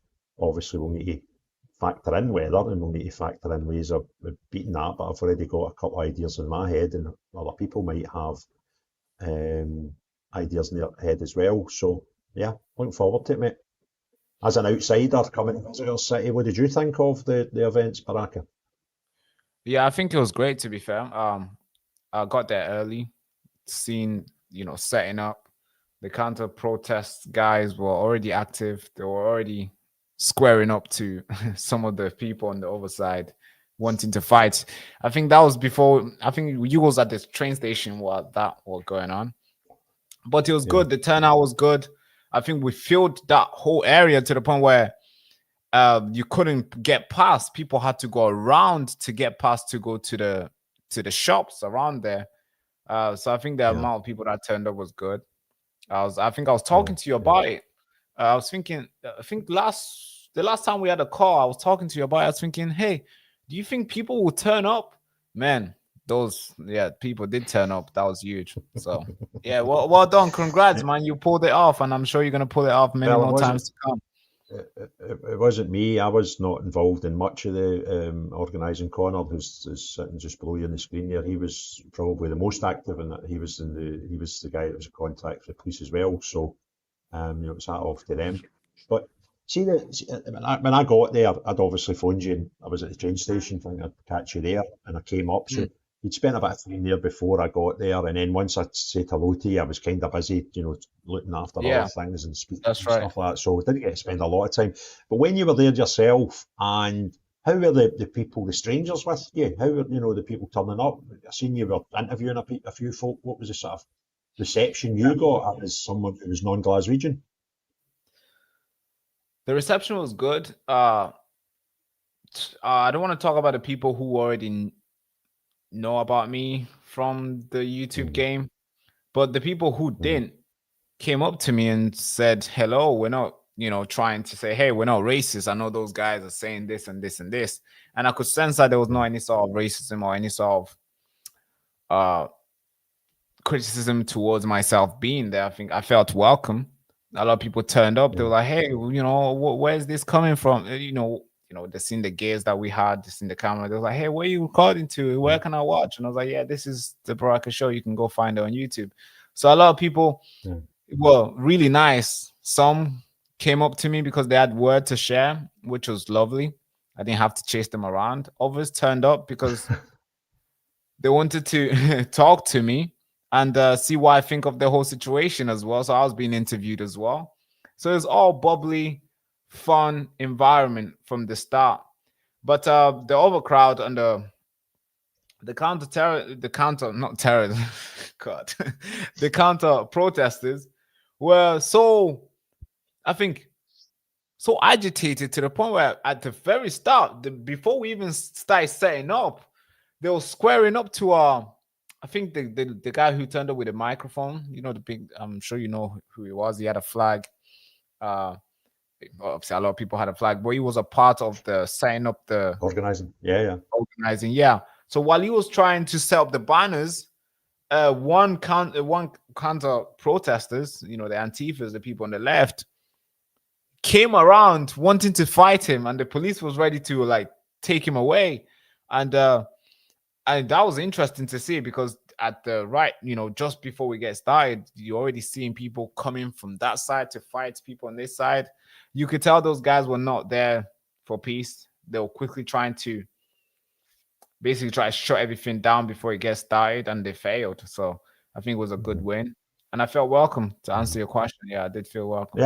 That's what I was like, because your skin colour's different from mine, and that's right. Some people might have thought, oh, that guy must be infiltrating from over there, and I wasn't scared for any violence or anything like that. I was just keen to understand how that whole dynamic worked, and it's quite warming, because we are portrayed as soon as you're not far left, you're automatically portrayed as far right. You're a fascist, you're a racist, you're an Islamophobe, you're homophobic, all these things, and you think it's just bollocks. So it's great to hear that you were, if you were there stood with me or somebody, a face that people knew, then people would automatically think, well, he's obviously not for the left because he's with Craig, or he's with Alex, or he's with Connor, or whatever. But the fact that you were alone for large periods and nobody was other than welcoming to you is, I'm glad of that. That's what I expected, to be honest with you. Baraka, you done excellent in your speech as well, mate. Absolutely top class. It was good. It was good to have you with us, mate. Thank you. Appreciate you. Thank you. a bit rough, but yeah, I think we pulled it off. We pulled it off. Pulled it off, Yeah, definitely. That's what it was, mate. Yeah, it, thank you. it, Appreciate it. I wouldn't mind doing it again. So let's do it. I actually got a flag here. I was given by one gentleman gave it to me. superb. Sick. Brilliant. So I'm waiting for the Union Jack to arrive, and I'm gonna replace it with this one. Well, I'm gonna get like a big pole right here where we'll have this, and the Union Jack will be sitting there. So it's a big flag. It's a huge flag. This one. It's a good quality as well. So you can tell the trip was worth it. Brilliant. You can tell the trip was welcoming, of course, and I enjoyed it. I wouldn't mind making the trip again. But Oh, you're more than welcome. You guys, we pulled it off. The numbers were you need to enlighten me here. I remember you came to me just before the speeches started, and you said, Craig, I'm going to go and do something. I think you were going to get a coffee or something. You said, I'll be about 20 minutes, right? And you were away for about 40 minutes, right? And my heart was going because I'm like, we're just about finished. I've not had Baraka up. I thought, where is he? Where did you go? So here's the thing. So we have so with the thing that we were using, the camera that we were using, it's a new camera, arrived on Tuesday actually. So there's a lot of things that I left here at home. I was thinking, yeah, we're not gonna need this. We're not gonna need this. And as soon as we got there, the battery was running low. The monitor on the camera was also taking a lot of battery. So I thought, okay, cool. There's a shop nearby. I know they sell these gears. I need to run there and collect it and get it connected, and we can use the phone as a monitor, and we can also stream at the same time as we're recording with 4K stream and 4K recording, which is coming out probably tomorrow throughout the day. So I went to that shop, and while going there, I went to the first shop. They said they didn't have it. So I kept on going. To, I think, Wex it was. And then they had to do a lot of search to find what I'm looking for. And we finally got it. And I did a long walk. I didn't know how long it was going to be. It says at the Google map, it says it will be like 10 minutes walk. So I told you 20 minutes because I thought, okay, 10 minutes walk. 10 minutes. Back. Yeah, 10 back. But I ended up walking for like 15 or 20 minutes just to go. And coming back, obviously, 40 minutes. So, and as soon as I got there, I'm trying to barge through the crowd because I'm thinking, oh God, like I know I'm late. I know it's been way longer than 10 minutes. So while I'm trying to barge through, you were shouting at the crowd. You're like, oh, Baraka. I'm like, oh, it's time. So time to go. I guess you were waiting for me, and what an introduction that was. What timing as well. It was great time. If we were any later, we were going to be finished. Perfect timing, mate. Aye. Your entrance was superb. You timed it to perfection, but aye. Because what I was originally going to do, I'd said to Alex, I says, look, I want to sort of introduce Baraka because obviously I've spoken about your story quite a bit when I go out and I'm talking at protests. I must have told your story half a dozen times. That's right. Places, and, so I said, and he went, oh, that'd be great. So we just changed. We were fluid with everything all day. So instead of being set up second, he ended up like 8th, and we just, we got there. So that was good to have you.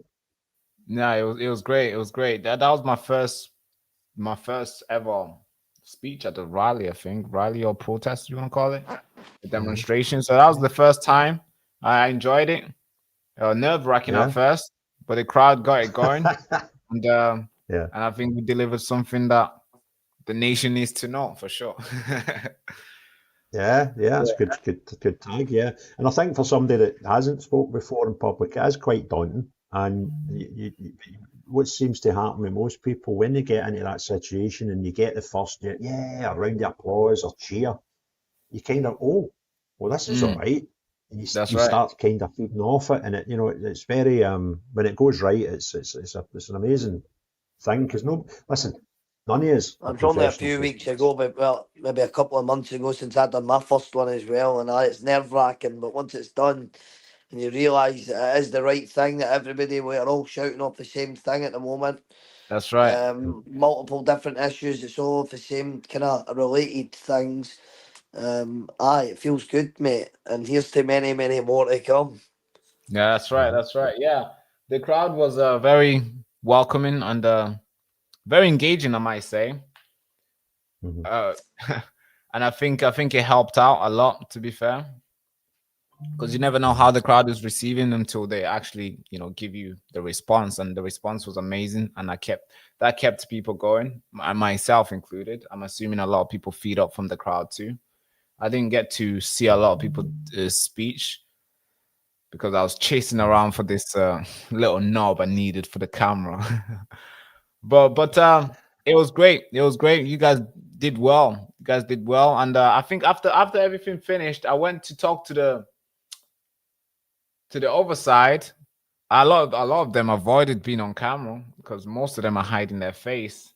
We managed to get a couple people on camera, and it seemed like these guys just turned up for fun. It seems a lot of people didn't know why they're there. Their questions are like so ridiculous because you would think the way they were dancing and cheering and singing and doing backflips and becoming violent and saying all this random stuff. I mean, you need to have a lot of energy to do what they do. So you would assume they know why they're doing it for, and they know why they're standing there for hours in the rain, in the sun, whatever. So you'd assume they know what they're doing, but when you put a camera and the microphone on them, somehow they don't know why they're there, and somehow they don't know what they're crying about. So that was interesting. That was revealing. So that video is gonna come out very soon. Brace yourself for a laugh. Yeah, I was going to say to you, what do you plan to do with the footage? Are you going to put it into sort of one big story, or are you going to put it out in little segments? What's your sort of thoughts on it? So the team right now is working on it. So we have the full speech was meant to come out today. Somehow that's late. Right now they're live streaming the memorial of the mourning and the celebration of Charlie Kirk. So we're live streaming that on all platforms today. So we're gonna hold off the speech. Now the speech will come out tomorrow, and then I think there's like, I don't know, maybe 10 plus videos just on our side, and we got maybe 5 different videos from the left side, and including the leader who was hosting it. We got to interview her. That's also revealing. Oh, no way. Yeah, so we got to put a mic on her. It was very tricky to get her on the microphone, but we managed to do it. I think we was very smooth with it until the microphone was on her. She needed to talk, and I think she probably figured it out later on once the video was ended. But so yeah, the lead of the thing, we managed to get her. The one who was pumping up the crowd. Yeah, she came on. I think we had like 15 minutes with her. We're going back and forth. No way. Yeah. I'm telling her my story. Okay, she's like, oh God, it's a tricky one. I'm like, yeah, it is, right? Yeah. So yeah, it's an interesting thing to see. So that's gonna come out. Then we're gonna have the whole event, which is probably everything's gonna come out tomorrow. So we're gonna post like probably 14 videos tomorrow lined up, and we're definitely watching out for them coming out, mate. Yeah, so it's gonna be. There was somebody asking for your channel details, so I've stuck them up there, and I'm just about to put into the comments. Appreciate it. You're on Facebook. No way. Don't listen. You're everywhere. That's good. No, that's YouTube. So what I'm saying is, go and give him some subs, right? But don't give him too many, because the wee bugger's trying to catch up with me. He's nearly overtaken me. He's starting to be overtaking me before Christmas. That's the one thing I like about YouTube. The thing I like about YouTube is I don't see any egos. I don't see any fallouts. The sort of stuff you see with Twitter accounts, and they fall out when they start getting more than each other and all that nonsense. YouTube, to me, it's a very friendly place. I've been lucky enough to meet a lot of the other YouTubers. There was 2. Ed was talking as well. He's on YouTube. Does a lot of the Epping stuff. That's right. So there's actually 3 YouTubers talking at the protest. It's a bit weird. I hadn't thought about that. Yeah, I don't like. I'm going to jump off now. All right. All right, boss. All right, Connor, thank you so listen, much. thanks. It's good to see you. Sorry about the day again, but I was just gub, mate. So, sorry, see before you go, Connor, what's next at Falkirk, mate? So next is Saturday, next weekend. We might be doing one on Wednesday night, but I'll update the page tomorrow regarding that. Right. But next Saturday, Well, and then I'm it'll be up at every Perth on Saturday Wednesday. after that. All right, buddy. So Saturdays, and are you fluid with the times, or are you going to set times and for Saturdays and just have it at the same time every Saturday? It's going to be 12 o'clock every Saturday. 12 o'clock. Aye, fair play to you, bud. All right. Right, okay, Yeah. buddy. Well, thanks for jumping on. I appreciate you. By the way, just to say again, I said it on Saturday, but the work you put in, especially the last few days when I had to get involved a wee bit, was just phenomenal. You went above and beyond, Mate, so it was- thanks very much for doing that. No, it's not a problem. That's what it's all about. Every one of us have to stand up and do something, and it's something in the country, mate. So we need That's people right. like us standing up and doing a bit, mate. That's right. That's right. But yeah, it was good to see you, boss. Hopefully, I'll Aye, see it's you around definitely in good the to see you country as well, again. mate. Yeah, thank you. Appreciate it. Appreciate it. Take care, Appreciate guys. you. All right. All right. Cheers. See you later, Bye, buddy. mate. See you later. So those of you that are, most of you are watching are actually on YouTube. So there's Baraka's thing. I've popped a link in the comments. You just Thank click you. that. Appreciate you. That's all. I think But no I too think many. this, I don't want this. I don't want this wee the young pretender overtaking the old grumpy one here. Once he gets over my subs, I'm not having him back on. nah, it's all right. I think we was when I started, you was on you had more subscribers than myself. And I think you was like on 40 something K. I was on like 30K. I think we got past you. We hit 60K before you, and then YouTube demonetized our channel for 9 months. So we were basically, So the channel has been demonetized for 9 months. Nobody knew because we in this not for the money, but we doing. Yeah, I don't know if you know, but now I can talk about it. In 9 months, we didn't make zero. We made zero money from YouTube. So just so people know though, because you and I will both see it when you get even one video that is not monetized. It does affect your views because YouTube is a business. YouTube need to be putting things in, and they want people to watch videos that they can put adverts in. So if they unmonetize even one video, you kind of can write that video off. Nobody's going to see it. So whether you're in it for the money or you're not in it for the money, it kind of doesn't matter. If it's unmonetized, YouTube, why would they want to? If they've got a choice of putting two videos in front of somebody, one they get paid for and one they don't, well, they're a business, they're putting in the one that they get paid for. So I didn't know that. So what happened there, mate? What did you do that got you unmonetized? So yeah, you're right. YouTube obviously is a business. They make money based on people watching. The channel that is monetized with ads. And obviously, whichever one, if your channel is not monetized, they're not going to push it as much. So the algorithm did not push our video. If you go on the channel right now and scroll down 3 days, so see all the videos we post before Wednesday, you'll notice that it's like 500 views, 400 views, maybe 1K max, or some videos maybe did well. People share it around. But everything else was more like 600, 500, 900. That's the views we're getting. But we were still doing everything that we're doing. We were posting 7 videos a day. We're committed. And and it takes a lot. Obviously, it affects because we're basically making zero money.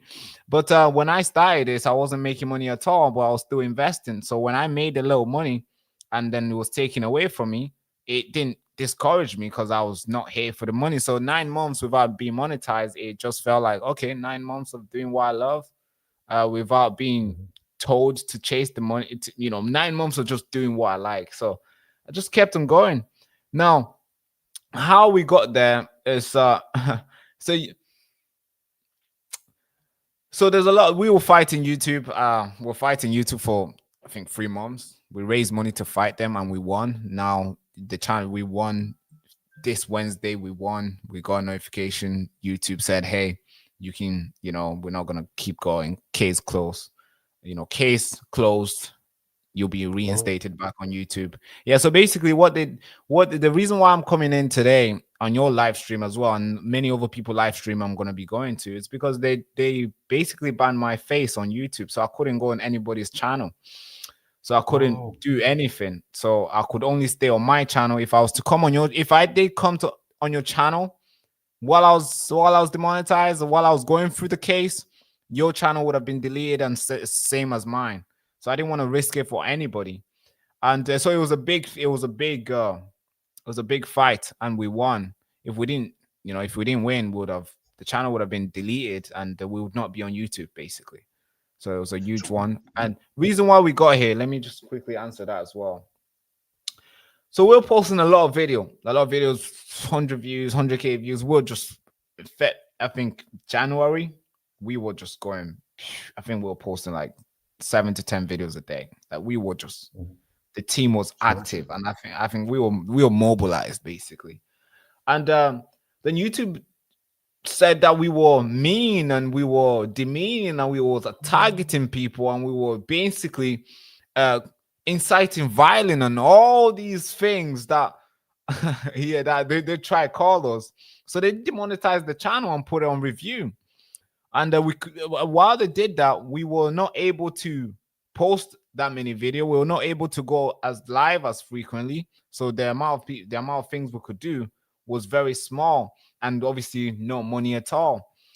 And plus, I could not put my face on other people's channel, because that would be me bypassing the case and try to monetize the other way. So if I was to do that, they'll basically close the case, turn down my channel full on, take it off, and wherever I went, if that would have been your channel, then yours would have been basically affected as well. So I just said, okay, cool, let's go with it. 9 months, we fought it off for 9 months. I think last month, 16th of August, that's when I started telling the public, hey, this is what's going on. I need your help, and we raised money for it, and we won. Now we're back. We've been back for 3 days now, 4 days. Wednesday, that's when we received an email, and YouTube said, hey, case closed, you're back on. So they took 9 months to review my channel to find out how, well, the thing that they said I was doing, and they found nothing. So you could tell it was something. I think maybe they were just doing it for me to quit, maybe choke me out so I can give up. But obviously that's not the point. The whole point was to be on camera and report the things I like to do, and do what I like to do, which is obviously reporting and being on camera. It doesn't matter how much money it's generating. And of course I lost a lot of money. The business lost a lot of money because we have 4 people who work for us, and some of them part-time mostly, and that cost me a lot. And but we kept on going, because I knew the moment if we were to slow down, I'll probably give in, and I'll probably find something else to do. But no, I just kept on going. Now we're back. We're posting, basically, we're doubling down, 14 videos a day, 100 videos a week. Yeah, we're competing with the GB News. We're competing with the BBC. We're going full on. Right now we're live streaming on multiple platforms. So the team is active, they're mobilized, and I hope I am ready, because that's going to be a lot of talking, a lot of reporting, a lot of reading, because it takes a lot of reading to do all this. And God, I hated reading in high school. Fuck. But now it's basically that's what I do for a living. So that's the whole story. As it's long story, but I didn't know. I just didn't know. I never told it. Hat off to you, mate. Yeah, and also plus we lost all the videos. So if you were to go on YouTube right now and you click the most viewed video, you will probably find the most viewed videos probably like 10K, 20K, but that's not the case. We had millions of views on YouTube. Hundreds of thousands of videos got, tens of videos got over 100K views, but all those videos were like basically wiped. Yeah, everything. You hat off to having the tenacity, just say, no, this is what I want to do. We'll just keep doing it. In 9 months without your channel having any income, and I can work out roughly the sort of incomes that you would have with that amount of, views, or the amount of videos that you were doing. But you got a lot of mouths to feed with that. So to not have that income and still provide the thing, that's hat off to you, mate. I didn't know that at all. So what's next for Baraka? What's your next plans? Are you just going to concentrate on YouTube for a while, or have you got anything else in the go that you want to share? I think this year we're doing YouTube. Well, not just YouTube. We're doing everywhere: X, YouTube, Rumble, Facebook. We'll keep doing that, and I'm not because I don't like the branding of being YouTuber and stuff. I was talking to a person today. They were asking me, "Hey, you're YouTube." I'm like, "No, I'm not. I'm not. I think our job is way more important than that. We're able to mobilize people to the max. Hundreds of thousands of people were able to travel across the globe, across the country to come and see us speak. I think we're not just YouTubers. We are way more important than that. So even yourself, you shouldn't consider yourself as YouTuber. You're not just making videos for fun. You are educating the public. You are basically waking them up. And I think that is very important. People tune in every day, not because not because you're cute and stuff, Greg, but because you tell them the truth. I'm certainly not. Certainly not for aesthetics with me. So we're not just YouTubers. So what we're launching next is we're trying to capture the airwaves. We're trying to take what the media have kept closely guided to themselves for very long, and we want to equally distribute it with a small upcoming independent people who are coming. We're going to launch a radio broadcast, which is going to be everywhere across the country. You can listen to it on your phone, on your TV, all these things. So I'm investing a lot of stuff, a lot of money in this. I basically run my business just to put in this thing. So that's why we needed to win YouTube, because there's 2.7 billion people tune in every single month on YouTube. So that's why we could not lose it. So now we got it. It's game on. So obviously in the next couple months you'll see big things. So yeah, it's huge. It's funny, and I'm not going to tell you this story to try and make myself sound important, because it's not my style. But I had a friend in England who is really big on Twitter, and he said, I was on the phone last week or the week before. He's like, "Where you at subs now?" I was like, "I don't know, high 70s. I've not broke the 80 yet." And he went, "That's some going." I says, "Is it?" And he went, "Well, yeah, because you're Scottish and a lot of your stuff's about Scotland. So obviously Scotland's like 10 times smaller than even England. So if you were English, you could potentially argue you might have 800,000 viewers." I never thought about that. And he said, "Hold on a minute." And he went on his computer. Up here, our ITV is called STV, Scottish Television. Do you know I've got more subscribers on YouTube than Scottish Television? And then he went and looked at BBC Scotland, and they've got about, I think they were either like 86 or 88,000. And now they've obviously had YouTube channels for a long time. I've had mine for 2 years. And he's like, "That's right. That's bonkers." And I was like, "Yeah, but what you've got to remember though is they've got terrestrial TV. They've got, I've got an alright size, quite a small size Twitter, and that's kind of only two outlets in it." And he said, but that, and it's not like I'm going to get as many views. Lots of my videos will get more views than STV or BBC Scotland, but they're on 100 different platforms. So they'll get vastly more. But when you then say, but listen, there's 100 YouTubers doing what we do, and that's talking about politics across maybe Britain, but 100 being a decent sized audience, you then start thinking, I'd love to know the figures between what we do as a collective and what the mainstream one of them do, because we're probably up there with some of the, if you put us all together with some of the more traditional outlets. If you take STV or BBC, we're probably not that far behind them, if as a group. And God knows what will happen in 5 years, 10 years from now. What will swing the other way. Yeah, I think you're right. Even if you include Sky News, I think you're right. Even if you include the BBC, I think you're also right, because a lot of people right now, there's individuals who can go live and get more views than Sky News being live reporting the same thing. That's where we are right now. I think we can equally compare ourselves to these guys. The reason why they have more subscribers is because they've existed for long, and they've broke big stories, every single time, and they're quick with it because they're on air 24/7. But we have to give ourselves credit, because we don't have the manpower, we don't have the resources, and we don't have the things to allocate the money, the budget. These guys are spending millions of pounds a year. They're burning money, and they only gain the same amount of views as us. But with us, we're just turning up with our phone. We're just turning up with a phone, and somehow we're competing with them. And that's why this is like David and Goliath story. We're David and they're Goliath. They're big, huge monsters with big budgets, with big resources to allocate in every single city and town. And we're just turning up with whatever we can use. We're using whatever we can. And that could be a slingshot, that could be a phone, that could be a little camera. And somehow we're able to take them down, and I believe we will.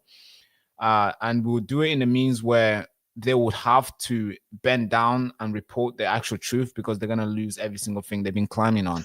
And that's why you see individuals in US, the comedians and stuff, like, you know, losing their platforms. They didn't lose the platform because they said something wrong. No, they lose the platform because they get paid a lot of money and they don't turn in the views. That's why they're losing the platform. That's why the BBCs cannot give so much shows to all these small little, you know, guys who've been working for BBCs for long. They're not turning on views anymore. So that's why they're getting fired now. And now when they turn, the reason why they're recruiting guys and they're sending them to demonstrators, I noticed now they're sending their guys to demonstrators to record, to protest. They're sending their guys with small cameras because they don't want to be noticed anymore, because they're not respected. The people will kick them out of the crowd. So for somebody who's working for the BBC with a big, huge camera, you know, a camera that costs maybe thousands of pounds, then they're choosing to turn up with a small camera. So then people can feel like, oh, he's also independent, because they get booted out when they turn up with the big cameras, because nobody trusts those guys, because they're there to lie. They're there to ask questions that will get their narrative straight. And yeah, that's what I think. I think we're doing a good job. And well done to you. I think, and I actually seen it from my own eyes. I went over to Ballymena just the night of the 2 nights after it really kicked off over there. But, you know, there was riot police in the streets. That's there right. was petrol bombs and everything. And I went over and done some interviews and got some footage. And the guy that sort of met to look after me, Alan, he took me to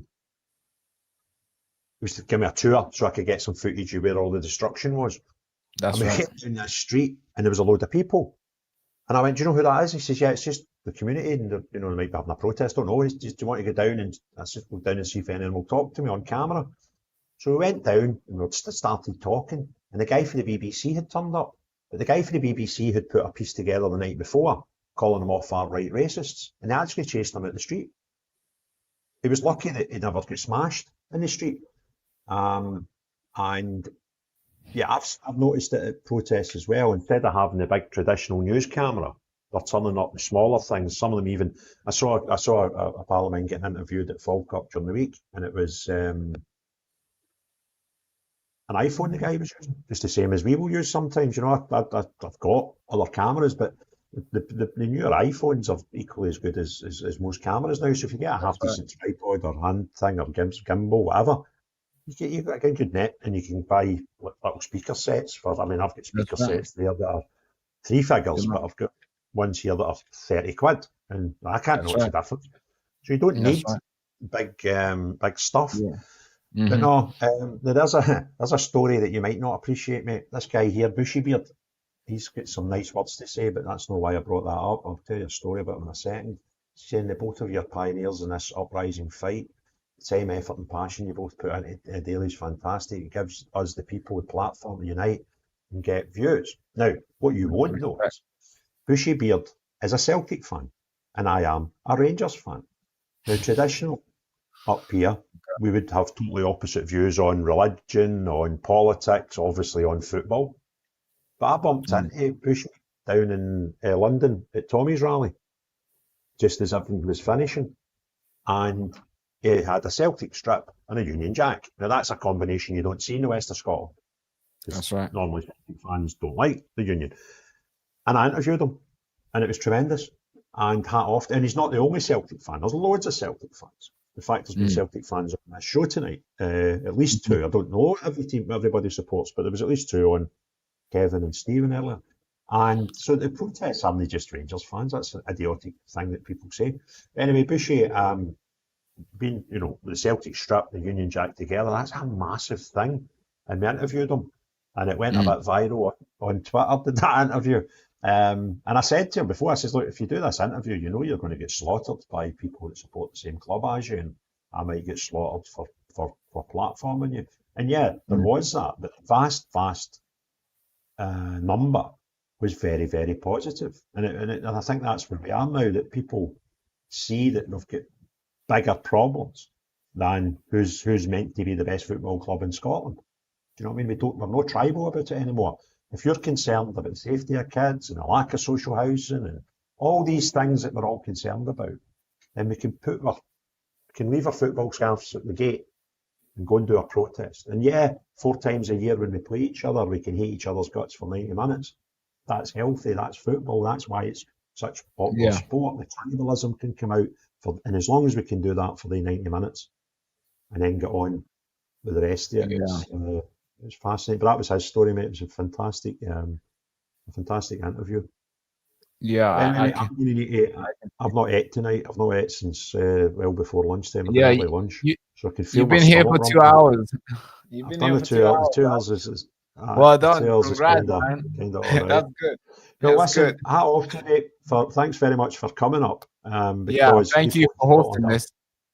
Oh, listen, in fact, a lot of people have heard me tell your story, and they now can put a face to it and see that it's not something I've made up.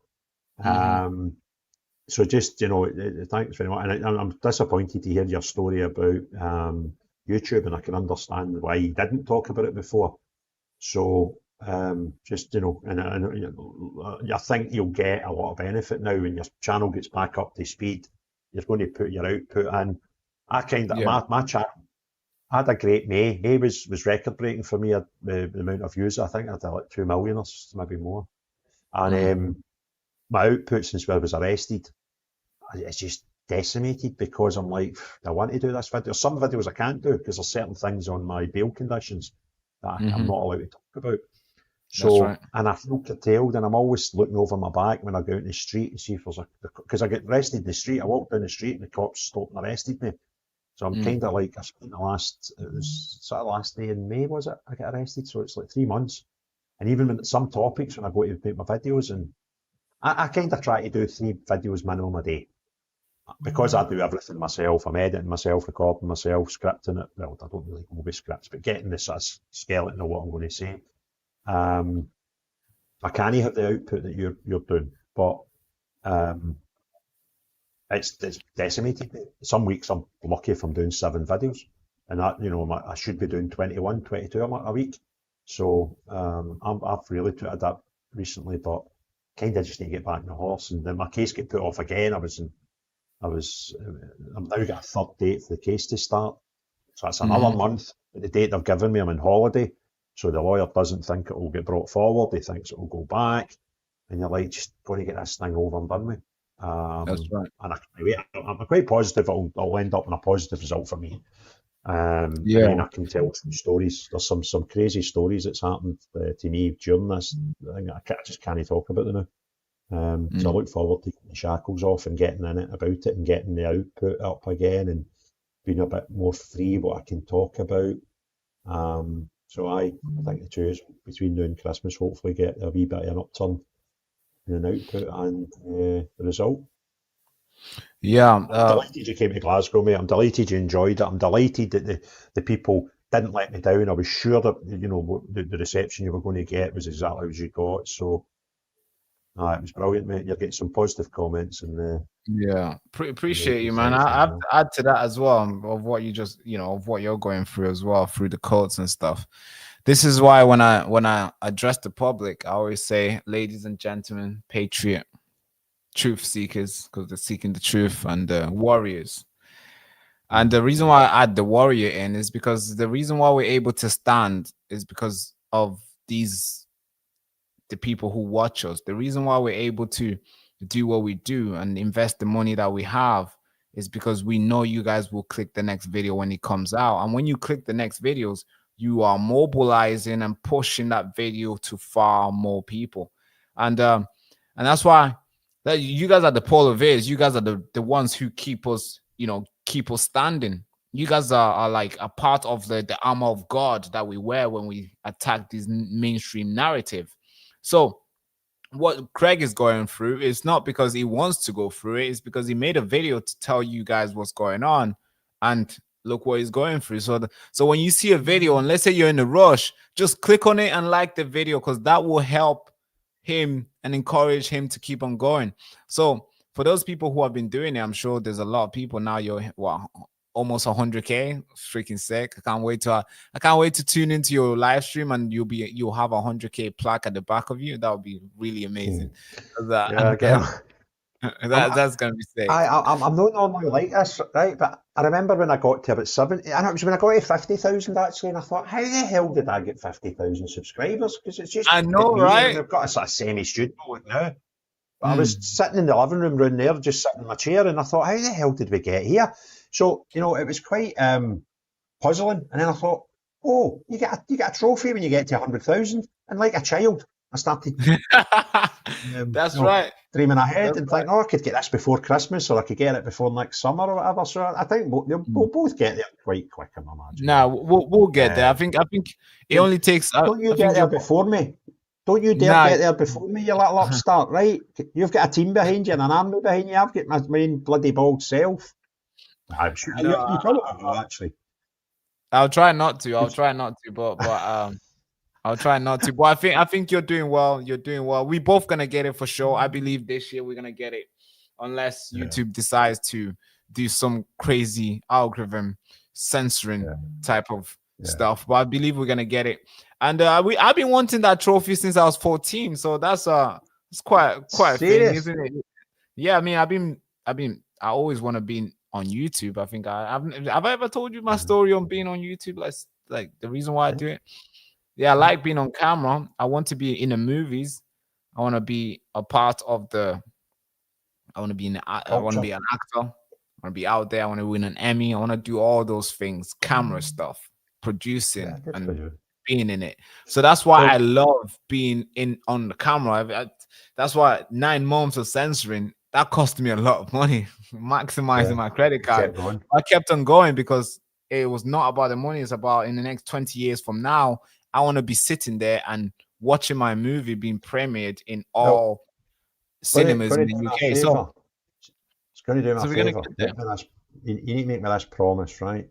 See, when you hit your dream and you're in the Hollywood movies and you sit and you're looking at a script and you remember the character that Vinnie Jones played in Gone in 90 Seconds where he didn't even speak? You ever seen the movie? Right, you need to watch it. It's a great movie, right? And Vinnie Jones is in it and he's in this gang of car robbers. Nicolas Cage is a star and he doesn't speak right into the very end. He gets one line. I could be that guy in one of your big hit movies, right? a real good, scary-looking British guy to be a gang member or something, right? Yeah. Look at that. You do really well. I'll do that fish, right? I could be the scary guy or the minder or something at the back looking all serious with the shades on.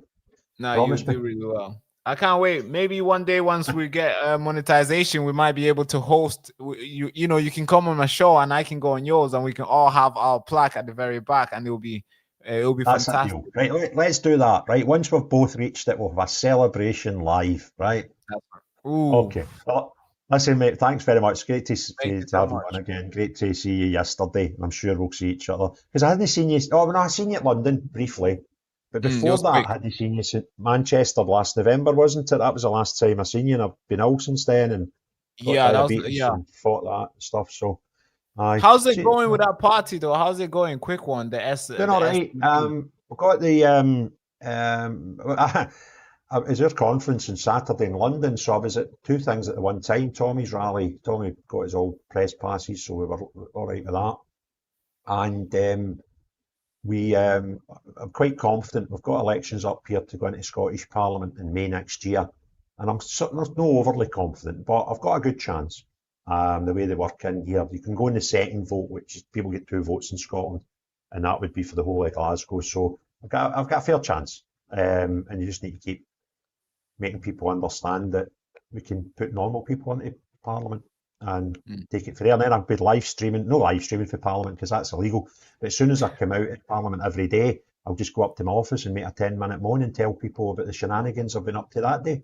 So that's why they don't want me there. That'd be sick. There's lots of people don't want me in that building because they know fine well that I see anything. And there's a nice one for Denburn saying, I'm a Tim, that means a Celtic supporter, and supported Craig and his channel for ages. I think there might be more. There's loads more. Denburn. I think it's fair to say I've got more Rangers fans on side than Celtic fans, but it is a big number of Celtic fans. It's probably more than 10% and not quite as high as 50% of people that support the channel. And the truth is, I don't even ask people.